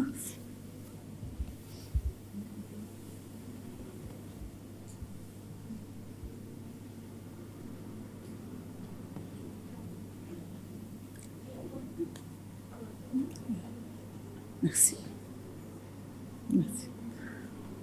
Donc, tout d'abord, l'hypertension pulmonaire n'est pas une pathologie en soi, mais c'est un état hémodynamique qui est caractérisé par une élévation des pressions au niveau de l'artère pulmonaire, confirmée par cathétérisme cardiaque droit. C'est une affection qui regroupe plusieurs entités, plusieurs étiologies, et les recommandations européennes de cardiologie et des maladies respiratoires ont regroupé ces pathologies en 5 groupes qu'on va les voir par la suite. L'échographie cardiaque constitue un élément de dépistage qui permet d'estimer la pression artérielle pulmonaire systolique. Cette hypertension pulmonaire va être confirmée par un cathétérisme des cavités cardiaques droites. L'intérêt du cathétérisme cardiaque droit, non seulement pour confirmer le diagnostic, mais également pour évaluer la sévérité de cette hypertension pulmonaire et également vérifier si cette hypertension pulmonaire est précapillaire, postcapillaire ou combinée. C'est une pathologie malheureusement qui reste de pronostic sombre. Donc l'évolution se fait vers l'insuffisance cardiaque droite et vers le décès, mais donc le pronostic dépend considérablement donc de la pathologie causale et dépend donc essentiellement du stade de la maladie. Donc plus le diagnostic est fait précocement, donc plus donc on aura donc la prise en charge est correcte et précoce, plus le pronostic va être meilleur. Donc l'intérêt d'un diagnostic, d'une prise en charge précoce. Donc tout d'abord donc différencier donc les deux termes hypertension pulmonaire et hypertension artérielle pulmonaire. Donc l'hypertension artérielle pulmonaire, c'est un groupe parmi les 5 groupes, c'est le groupe 1. L'hypertension pulmonaire, c'est une situation qui est fréquente, donc on le voit donc souvent donc autant que pneumologue, donc que ce soit l'hypertension pulmonaire compliquant les maladies respiratoires chroniques, que ce soit donc l'HTP qu'on voit donc post-embolique. Ou bien donc l'HTP secondaire donc aux cardiopathies donc gauche, mais l'HTAP le groupe 1 donc reste une maladie qui est rare mais qui mérite d'être connue, diagnostiquée donc précocement et prise en charge donc de façon précoce. Donc concernant donc la définition elle est hémodynamique. Et donc on a les dernières guidelines ou les dernières recommandations donc européennes de la prise en charge de l'HTP donc de 2022, et également il y a le 7e congrès donc 7e symposium donc mondial de la prise en charge de l'HTP donc qui était le mois de septembre 2024, donc qui vont permettre donc de redéfinir donc cette hypertension donc pulmonaire. Donc, on définit une hypertension pulmonaire lorsqu'on a des pressions artérielles pulmonaires moyennes mesurées par cathétérisme cardiaque droit par des méthodes invasives, donc supérieures à 20 mm de mercure. Auparavant, c'était donc une valeur de 25. Et on parle d'une hypertension pulmonaire précapillaire lorsqu'on a des résistances vasculaires pulmonaires supérieures à 2 unités Wood. Donc, auparavant, c'était 3 unités Wood. Donc, pourquoi on a baissé donc ces chiffres? Parce que chez les patients ayant une pression artérielle pulmonaire entre 20 et 25 et des chiffres de résistance vasculaire pulmonaire entre 2 et 3, donc c'est des malades chez qui on a confirmé donc la présence d'une atteinte vasculaire pulmonaire chronique avec un risque de mortalité qui est élevé par rapport à la population donc générale. Et on définit donc une hypertension pulmonaire post-capillaire donc isolée qu'on le voit chez les patients donc avec une cardiopathie, avec un dysfonctionnement du ventricule gauche, chez les patients porteurs de valvulopathie, donc c'est l'HTP post-capillaire, par une pression artérielle pulmonaire supérieure à 20 mm de mercure, des pressions artérielles pulmonaires d'occlusion donc supérieures à 15 mm de mercure, avec des résistances qui sont vasculaires pulmonaires inférieures ou égales à 2 unités Wood. Et bien évidemment, donc chez certains malades, on pourrait avoir donc les deux, c'est-à-dire une HTP pré- et post-capillaire. Et dans les nouvelles recommandations, on a également donc une nouvelle définition de l'hypertension pulmonaire d'effort qui est définie par une pente, pression artérielle pulmonaire donc rapportée au débit cardiaque supérieur à 3 millilitres de mercure par litre par minute entre le repos et donc l'exercice. Donc, parmi les nouveautés, donc dans la classification donc de l'hypertension donc pulmonaire, donc cette classification donc qui va regrouper donc ces pathologies donc en fonction de leur mécanisme physiopathologique, en fonction de la présentation donc clinique et en fonction donc de la réponse donc de ces pathologies au traitement proposé. Donc, le but c'est de proposer donc un traitement commun. Pour chaque groupe, donc d'adapter donc la prise en charge thérapeutique en fonction de chaque groupe. Donc pour le groupe 1, c'est l'hypertension donc artérielle pulmonaire. Donc on parle souvent d'hypertension artérielle pulmonaire alors que c'est un groupe parmi les 5 groupes. Et c'est un groupe, certes, elle est rare, mais qui mérite donc une prise en charge donc rapide. Et dans ce groupe, donc ce qui a été changé par rapport donc aux anciennes donc, classifications, c'est qu'on a rajouté un sous-groupe qui sont donc les sujets donc porteurs d'une HTAP donc idiopathique et qui sont répondeurs ou comme traitement aux inhibiteurs calciques. Dans le groupe 2, comme vous savez, donc c'est le groupe associé donc à une cardiopathie donc gauche, donc caractérisée par une HTP plutôt post-capillaire. Et le groupe 3, donc on le voit souvent, c'est le groupe d'HTP associé donc aux maladies donc respiratoires. Dans ce groupe, auparavant, donc, on a classé donc, ces maladies en fonction des anomalies fonctionnelles, c'est-à-dire les pathologies obstructives, BPCO, asthme, les pathologies restrictives, les pathologies avec troubles ventilatoires mixtes. Mais actuellement, donc, on les classe par rapport donc, à des pathologies, la BPCO et ou emphysème, pneumopathie interstitielle, etc. Et parmi les nouveautés, donc, avant, on incriminait le syndrome d'apnée de sommeil comme cause de l'HTP, mais actuellement, il n'est plus considéré lorsqu'il est isolé, n'est pas associé dans un syndrome obésité et hypoventilation, n'est plus considéré comme cause de l'HTP. Et également, la lymphangioméomatose donc a été classée, inclus dans ce groupe 3, auparavant était dans le groupe 5. Donc, le groupe 4, c'est l'HTP post-embolie pulmonaire chronique, donc secondaire à l'obstruction de l'artère pulmonaire chronique. Et le groupe 5, ça reste donc l'HTP dont le mécanisme reste incertain ou multifactoriel. Et parmi les nouveautés, c'est qu'on a inclus la sarcoïdose, l'histiocytose de l'ingérence et la neurofibromatose dans ce groupe, donc qu'ils étaient auparavant dans le groupe 3. Donc, lors du 7e congrès mondial de l'hypertension pulmonaire en 2024, donc là, on a proposé une démarche diagnostique qui a été simplifiée en 3 étapes. Première étape, c'est la suspicion clinique devant des symptômes ou bien chez une population qui est donc à risque. Deuxième étape, c'est le dépistage grâce à l'échographie cardiaque. Et troisième étape, c'est la confirmation par un cathétérisme cardiaque droit réalisé bien évidemment dans un centre de référence. Donc, chez qui on devrait normalement suspecter ou donc démarrer cette démarche diagnostique? Chez les patients, donc le maître septembre reste la dyspnée. La dyspnée qui est partagée donc entre nous et les cardiologues. Donc, ces malades vont soit consulter chez les pneumologues, soit ils vont consulter chez les cardiologues. Quand est-ce qu'il faut penser donc à l'HTP chez un patient qui présente une dyspnée? C'est lorsqu'on a une discordance, c'est-à-dire un malade qui est très dyspnéique, avec une atteinte radiologique, une atteinte pulmonaire qui n'explique pas la dyspnée. On devrait penser donc au diagnostic lorsque le patient, donc surtout à des stades tardifs, donc à part la dyspnée d'installation progressive, peut présenter donc une syncope, l'hypotynie, une douleur thoracique angineuse. Donc, mais c'est des signes qu'on va les voir à des stades vraiment avancés de l'hypertension pulmonaire. Et bien évidemment, donc on devrait penser à chercher l'hypertension pulmonaire chez les sujets qui sont à risque.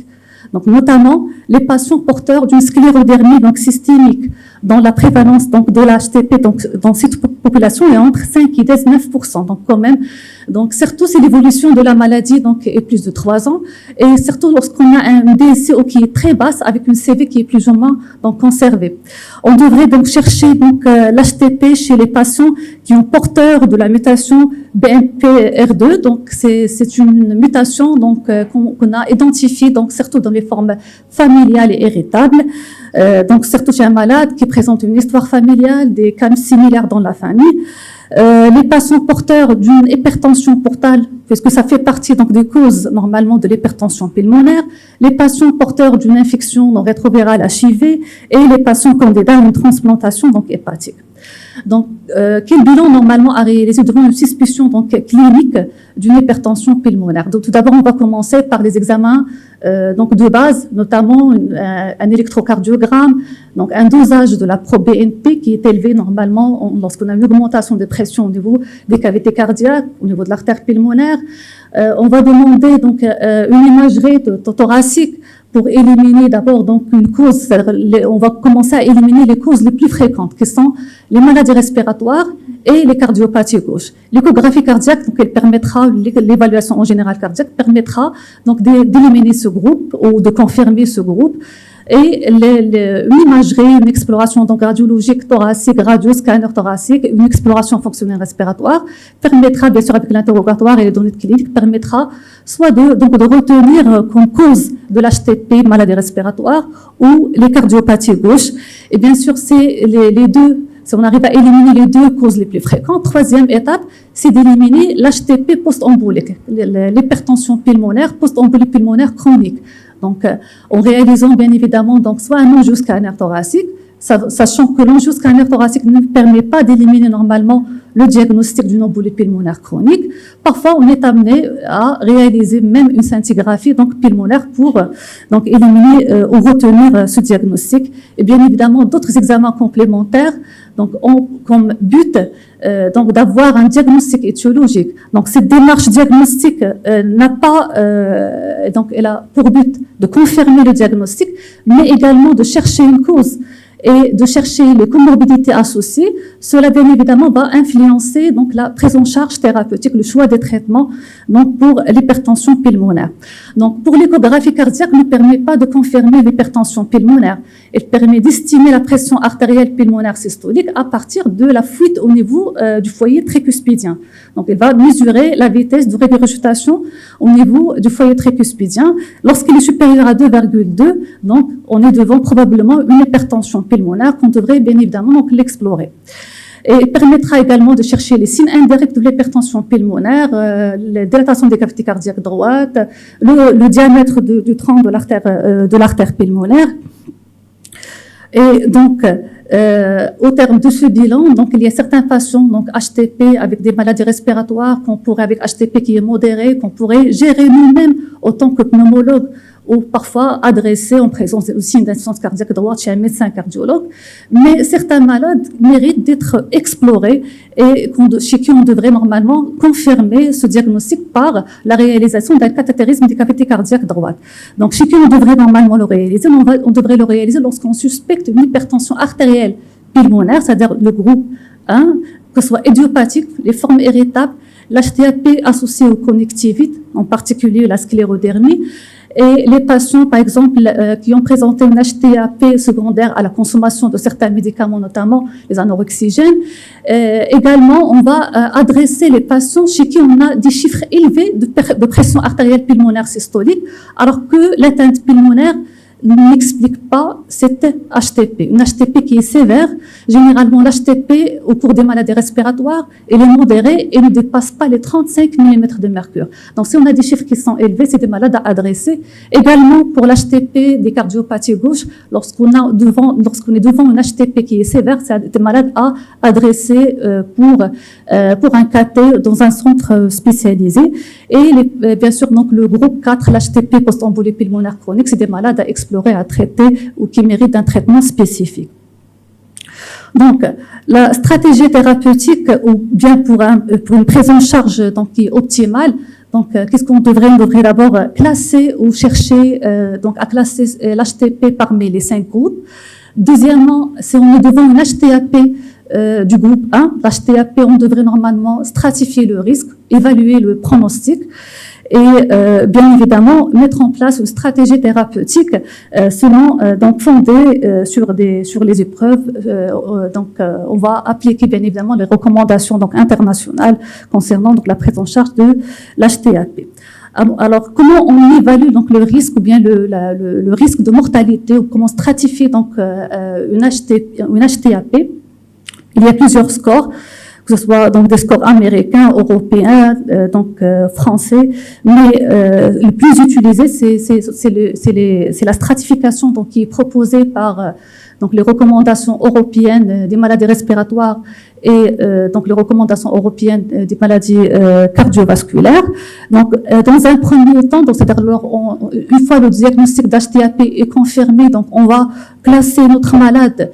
C'est-à-dire on a trois niveaux, soit donc il s'agit d'une HTAP de faible risque avec une mortalité qui est inférieure à 5%, soit qu'il s'agit d'une HTAP avec un risque intermédiaire avec une mortalité à 1 an entre 5 et 20%, soit que le risque il est élevé avec une mortalité qui dépasse les 20% à une année, en se basant sur des données cliniques, la distance parcourue lors d'un test de marche, les données de l'épreuve d'effort, les données cliniques, notamment donc la présence ou pas de syncope, les données hémodynamiques, les données de l'échographie cardiaque, les données biologiques, la valeur de la pro-BNP, et les données hémodynamiques donc au cathétérisme cardiaque droit. Et au terme de cette évaluation initiale, donc on va proposer un traitement donc spécifique donc à ces malades.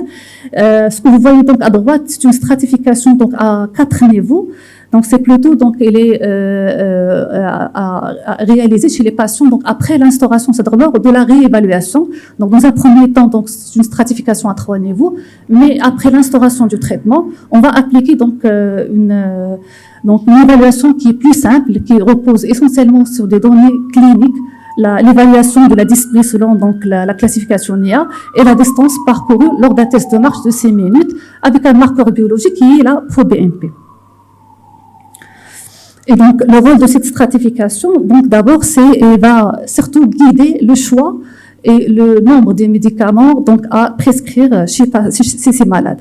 Donc on a d'autres biomarqueurs qui sont toujours en cours d'évaluation pour l'évaluation du risque de mortalité chez les patients porteurs d'une HTP, notamment des facteurs de remodelage vasculaire, des cytokines, de la troponine, et qui sont toujours en cours d'évaluation. Donc, pour la prise en charge thérapeutique, donc ce qu'on voit normalement, nous, pour l'HTP associé aux maladies respiratoires, c'est des malades qui relèvent surtout d'un traitement symptomatique, c'est-à-dire les mesures générales, traiter la maladie sous-jacente, PID, fibrose, la BBCO, bien sûr pour les patients tabagiques, un sevrage tabagique, s'il y a une indication donc, à l'oxygénothérapie de longue durée en fonction des données de la gazométrie, des vaccinations antigrippales, antipneumococciques, en présence de décompensation cardiaque, un traitement par des diurétiques, et bien évidemment chercher et traiter les comorbidités donc associées, et il faut impérativement chercher traiter une anémie qui risque, donc l'anémie risque d'aggraver l'hypoxie, donc aggraver la vasoconstriction au niveau des artères pulmonaires et aggraver donc cette hypertension pulmonaire. Donc, concernant les traitements qu'on pourrait normalement proposer à ces malades, donc ces traitements vont viser normalement, ils auront des cibles. On va donc se baser bien sûr sur les données de la physiopathologie normalement de cette pathologie, donc qui implique à des degrés variables un dysfonctionnement du système un dysfonctionnement plutôt endothélial qui est à l'origine d'un remodelage au niveau des vaisseaux pulmonaires, avec donc une avec une multiplication des cellules et des modifications au niveau de la paroi des vaisseaux qui est généralement donc irréversible, mais également donc une vasoconstriction au niveau de cette circulation pulmonaire, mais également donc il y a une dysrégulation du système immunitaire donc chez ces malades porteurs d'une HTAP, responsable d'une inflammation, d'une infiltration de la paroi des vaisseaux par des cellules inflammatoires. Et donc notre cible thérapeutique va notre traitement va cibler d'abord ce dysfonctionnement endothélial.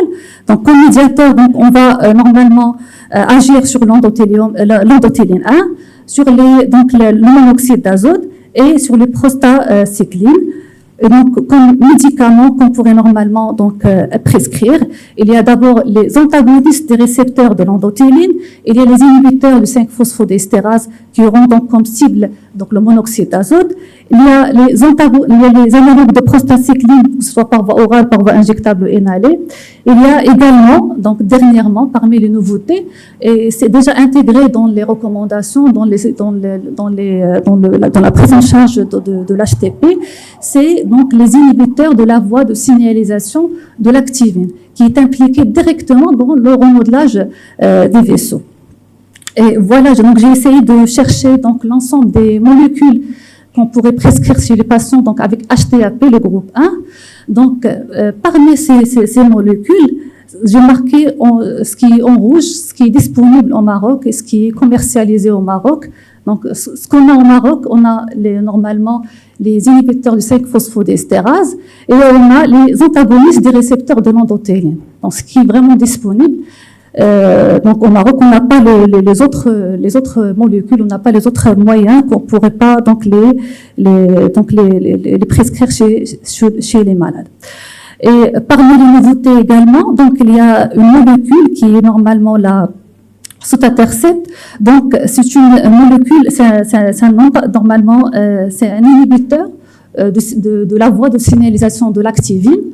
Donc, qui agit directement au niveau du remodelage vasculaire pulmonaire et qui a prouvé, donc il y a plusieurs essais qui ont été donc réalisés, donc il a prouvé son efficacité dans la prise en charge de l'HTAP, surtout l'HTAP sévère, donc en permettant donc une amélioration clinique et fonctionnelle avec une bonne tolérance. Deuxième molécule, c'est le Trepro, stimylpalmityl en poudre pour inhalation. C'est un analogue normalement de prostacycline qu'on pourrait le prescrire par voie inhalée. Là également, donc c'est une étude de phase 2B randomisée contrôlée en double aveugle sur 102 patients avec HTAP qui sont répartis normalement en deux bras. Et on a remarqué chez les patients traités par cette molécule une diminution des résistances vasculaires pulmonaires à 35% à 16 semaines, avec également donc une bonne tolérance. C'est un produit normalement qu'on pourrait le prescrire, le proposer chez les patients avec HTP et maladies respiratoires, mais on verra par la suite donc il y a des limites donc à la prescription de cette molécule. Normalement, donc chez les patients donc du groupe 1, l'HTAP, lors du cathétérisme cardiaque droit, on devrait compléter par un test de vasoréactivité, test au monoxyde d'azote, qui permet de sélectionner les patients éventuellement répondeurs au traitement par des inhibiteurs calciques. Les inhibiteurs calciques, c'est un traitement qui est disponible, qui n'est pas cher. Et donc, ces patients-là, on devrait normalement initier avec des doses qui sont faibles et augmenter progressivement, bien sûr, tout avec une surveillance clinique fonctionnelle. Donc là, c'est un algorithme qui est proposé par la Société européenne des maladies respiratoires et cardiovasculaires, c'est-à-dire lors du symposium, le 7e symposium donc de la prise en charge de l'HTP. Et donc, on va évaluer normalement, on va stratifier plutôt le risque chez ces malades. Donc, les patients donc, ayant un HTAP généralement au-delà de 25 mm de mercure et les résistances au-delà de 3 unités, c'est-à-dire selon l'ancienne définition. Et c'est les patients donc, qui ont un HTAP donc associé idiopathique, irritable, associé aux connectivites ou secondaire à la prise donc médicamenteuse ou de toxines. Donc après l'évaluation du risque ou la stratification du risque initial, si on est devant un malade qui est à faible risque, d'emblée on doit proposer une bithérapie. C'est-à-dire un antagoniste des récepteurs, donc un antagoniste des récepteurs de l'endothéline et un inhibiteur du 5-phosphodiesterase, d'emblée une bithérapie. Et si on a un malade qui est donc à risque élevé, donc c'est un malade en plus des 2 médicaments déjà prescrits, on va rajouter donc un antagoniste prostacycline par voie parentérale, que ce soit pas par voie inhalée ou bien par voie sous-cutanée. Et donc, on aura comme objectif, donc on va traiter ces patients et on devrait donc vérifier donc si on est efficace. Normalement, on devrait avoir comme objectif, comme cible thérapeutique, un patient avec une dyspnée qui est classée stade 1 ou 2, un malade avec une distance parcourue lors d'un test de marche qui dépasse les 440 mètres, une valeur de la pro-BNP qui est inférieure à 50 pour juger que c'est un traitement qui est efficace. Sinon, on devrait donc aller chercher à ajouter un autre médicament vasodilatateur, traitement spécifique de l'HTP, ou donc changer carrément de molécule avec la possibilité donc d'administrer 4 médicaments, une quadritéthérapie dans les formes vraiment chez les patients donc les plus sévères. Donc en plus des médicaments, c'est-à-dire l'antagoniste des récepteurs de l'endothéline, les inhibiteurs du 5-phosphodiesterase et les analogues de prostaglandine, en plus on pourrait donc rajouter les inhibiteurs de la voie de signalisation de l'activine. Et bien évidemment, donc une transplantation pulmonaire peut être proposée, bien sûr en cas d'échec thérapeutique. Donc là, pour les patients qui ne sont pas vasoréactifs, mais qui présentent des comorbidités. Donc, lors de la démarche initiale, on va chercher l'étiologie, qu'on traite l'étiologie. On va normalement classer notre malade parmi les 4 groupes. Pour l'HTAP, on va stratifier le risque. Mais toujours dans l'HTAP, si on a des patients qui ne sont pas répondeurs donc au test de vasoréactivité et ayant des comorbidités. Quel type de comorbidité? C'est-à-dire une HTA, diabète, obésité, syndrome coronarien aigu. Donc c'est des malades chez qui on devrait normalement les surveiller de près il y a vraiment un risque de complications, un risque d'effets secondaires, d'effets indésirables qui est plus important par rapport aux autres malades. Et chez ces malades, il vaut mieux commencer plutôt par une monothérapie. Bien évidemment, donc, vaut mieux donc exclure, parce que c'est des malades qui présentent des facteurs de risque de maladies cardiovasculaires, d'athérosclérose. Donc, il vaut mieux donc d'abord exclure une composante plutôt post-capillaire, une HTP secondaire à une insuffisance cardiaque gauche. Donc, malheureusement, la définition, donc, elle vient d'être donc plutôt dans les essais donc les essais cliniques. On n'a pas inclus les malades dont la pression artérielle pulmonaire entre 21 et 24 ou les résistances vasculaires pulmonaires inférieures à 3, parce que la définition vient d'être actualisée. Donc ces malades-là, on n'a pas de consensus. Mais c'est des malades qui méritent d'être surveillés de près et pourquoi pas donc prescrire une monothérapie. Donc il existe d'autres médicaments qui sont toujours en cours d'évaluation, que ce soit par voie inhalée, et qui ont donné normalement un impact positif. D'autres qui sont plutôt d'autres molécules ont été testées, mais donc ils ont été retirées, soit parce qu'ils sont inefficaces ou bien mal tolérés par les malades. Surtout donc c'est des malades qui ont présenté plutôt des hématomes extraduraux. Donc, concernant l'HTP des maladies respiratoires, je vais passer donc peut-être rapidement. J'ai encore le temps. D'accord. Donc, pour l'HTP et l'HTP des maladies respiratoires, généralement, l'HTP est modéré, ne dépasse pas les 35 et qui ne relève pas d'un traitement spécifique par les médicaments qu'on a déjà parlé. C'est surtout donc traitement de la maladie causale, l'oxygénothérapie, correction de l'anémie et s'il y a une insuffisance cardiaque droite, c'est le traitement spécifique. Aucun traitement, il y a des essais qui ont été donc réalisés donc chez ces malades au stade de fibrose pulmonaire, mais dont les résultats restent discordants. On a un seul médicament qu'on pourrait utiliser qui est le prostynil inhalé par voie inhalée. Donc on a déjà parlé de ce produit. Donc il y a l'étude INCREASE. Donc c'est une étude qui est randomisée et contrôlée. Donc chez ces malades, donc on a administré donc ce médicament par voie inhalée et on a remarqué sur le plan clinique il y a une amélioration clinique, mais sur le plan hémodynamique on n'a pas de données. Pour l'HTP des maladies au cours de la fibrose pulmonaire, même chez les patients BPCO, même pour les autres maladies respiratoires, plutôt il y a des HTP associés à une maladie respiratoire, mais il y a un autre phénotype. Un phénotype, c'est-à-dire elle a une maladie respiratoire, mais elle a une HTAP plutôt du groupe 1 et qui mérite un traitement ou qui nécessite un traitement spécifique, un traitement vasodilatateur spécifique. C'est un phénotype qui est particulier. Donc à suspecter, surtout si on a des chiffres élevés de pression artérielle pulmonaire systolique estimée donc à l'échographie cardiaque. Et malheureusement, ce phénotype de patient répond mal au traitement déjà proposé et le pronostic reste moins bon par rapport au groupe HTAP du groupe 1. De conclure. Donc, pour conclure, l'autre symptôme pour l'HTP, c'est la dyspnée. On voit des malades, mais parfois, on peut passer à côté d'une HTAP à part l'HTP des maladies respiratoires, on peut la diagnostiquer facilement, mais l'HTAP, dernièrement, il y avait un malade avec un aspect sur le scanner, c'était un aspect en mosaïque, qui fait évoquer une PHS. Mais ce n'est pas une PHS, c'est des signes indirects de l'HTP. Et c'est un gène, malheureusement, elle est venue chez nous dans un stade vraiment évolué, stade avancé, chez qui on a démarré une B-thérapie. Le problème, c'est le coût. Donc, à part les inhibiteurs du 5-phosphoryltérase, qui n'est pas cher, les autres molécules ça coûte très cher. Et donc, pour les patients qui n'ont pas les moyens, c'est difficile normalement de les traiter. Et malheureusement, elle est décédée. Elle est âgée de 17 ans.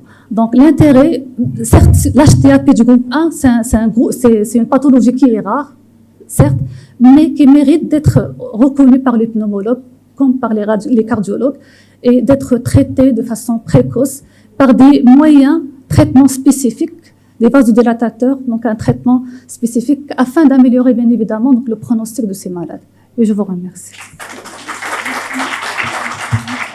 Merci, Dr Chanoun, pour votre communication qui est très intéressante et qui est à cheval entre pneumologie et cardiologie, sachant que nous, les pneumologues, on s'intéresse peut-être on s'intéresse peu à ce sujet. On s'intéresse peu à ce. C'est un sujet qui est à cheval entre pneumologie et cardiologie, sachant que nos pneumologues, on s'intéresse peu à ce sujet. J'invite les pneumologues à s'intéresser plus. Moi, je parle de mon expérience. Donc, Effectivement. donc je laisse la parole à la salle. Est-ce qu'on peut démarrer un traitement anti-HTAP sans cathétérisme cardiaque, juste sur l'écho-cœur et la clinique? Normalement, on ne devrait pas démarrer si on n'a pas de confirmation. Et la confirmation, malheureusement, elle est invasive, c'est par un cathé des cavités cardiaques droites. Et comment vous faites chez vous pour démarrer ces traitements? Auparavant, au CHU Moros, il y avait normalement, au service de cardiologie, il y avait normalement une unité qui permet l'exploration hémodynamique et on a beaucoup... Par exemple, les médicaments faciles comme le Viagra, comme... Pas besoin d'aller jusqu'au... On devrait normalement, normalement, soit on peut démarrer une B-thérapie ou bien une trithérapie, mais il vaut mieux avoir une évaluation hémodynamique initiale avant pour pouvoir stratifier le risque. De toute façon, on va démarrer une B-thérapie. D'accord. Donc, le centre de référence, vous l'avez à l'hôpital? On travaille en collaboration avec les cardiologues. On a des malades, et ça existe depuis des années. On a des patients avec des sclérodermies, on a des patients avec HTAP du groupe 1. Donc, on a des malades, on a une série. D'abord, je vous demande de rester dans la salle. Oui. Parce qu'on a programmé une assemblée générale ordinaire qui va se passer en 5 minutes, je vous promets. Deuxième chose, il y aura une pause à la fin, avant de partir. C'est l'occasion pour moi de vous remercier, professeur Il y Chanoun. a une question, je crois que le docteur Messian veut poser une question. C'est un sujet très difficile. Vous l'avez bien mené, bravo. C'est tout ce que j'ai à vous dire. Donc, je n'ai pas de questions. Mais s'il vous plaît, restez dans la salle et ne quittez pas. Donc, à mon tour de remercier notre ami professeur Chanoun pour cette présentation, cette mise au point, effectivement.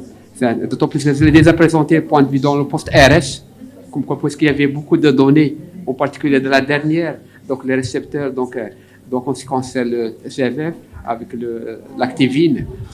Ma question, ça a été déjà abordée par le Dr Zawak, la corrélation échocardiographie, la pression mesurée par l'écho-cœur avec le cathétérisme. Quelle est la corrélation entre les deux?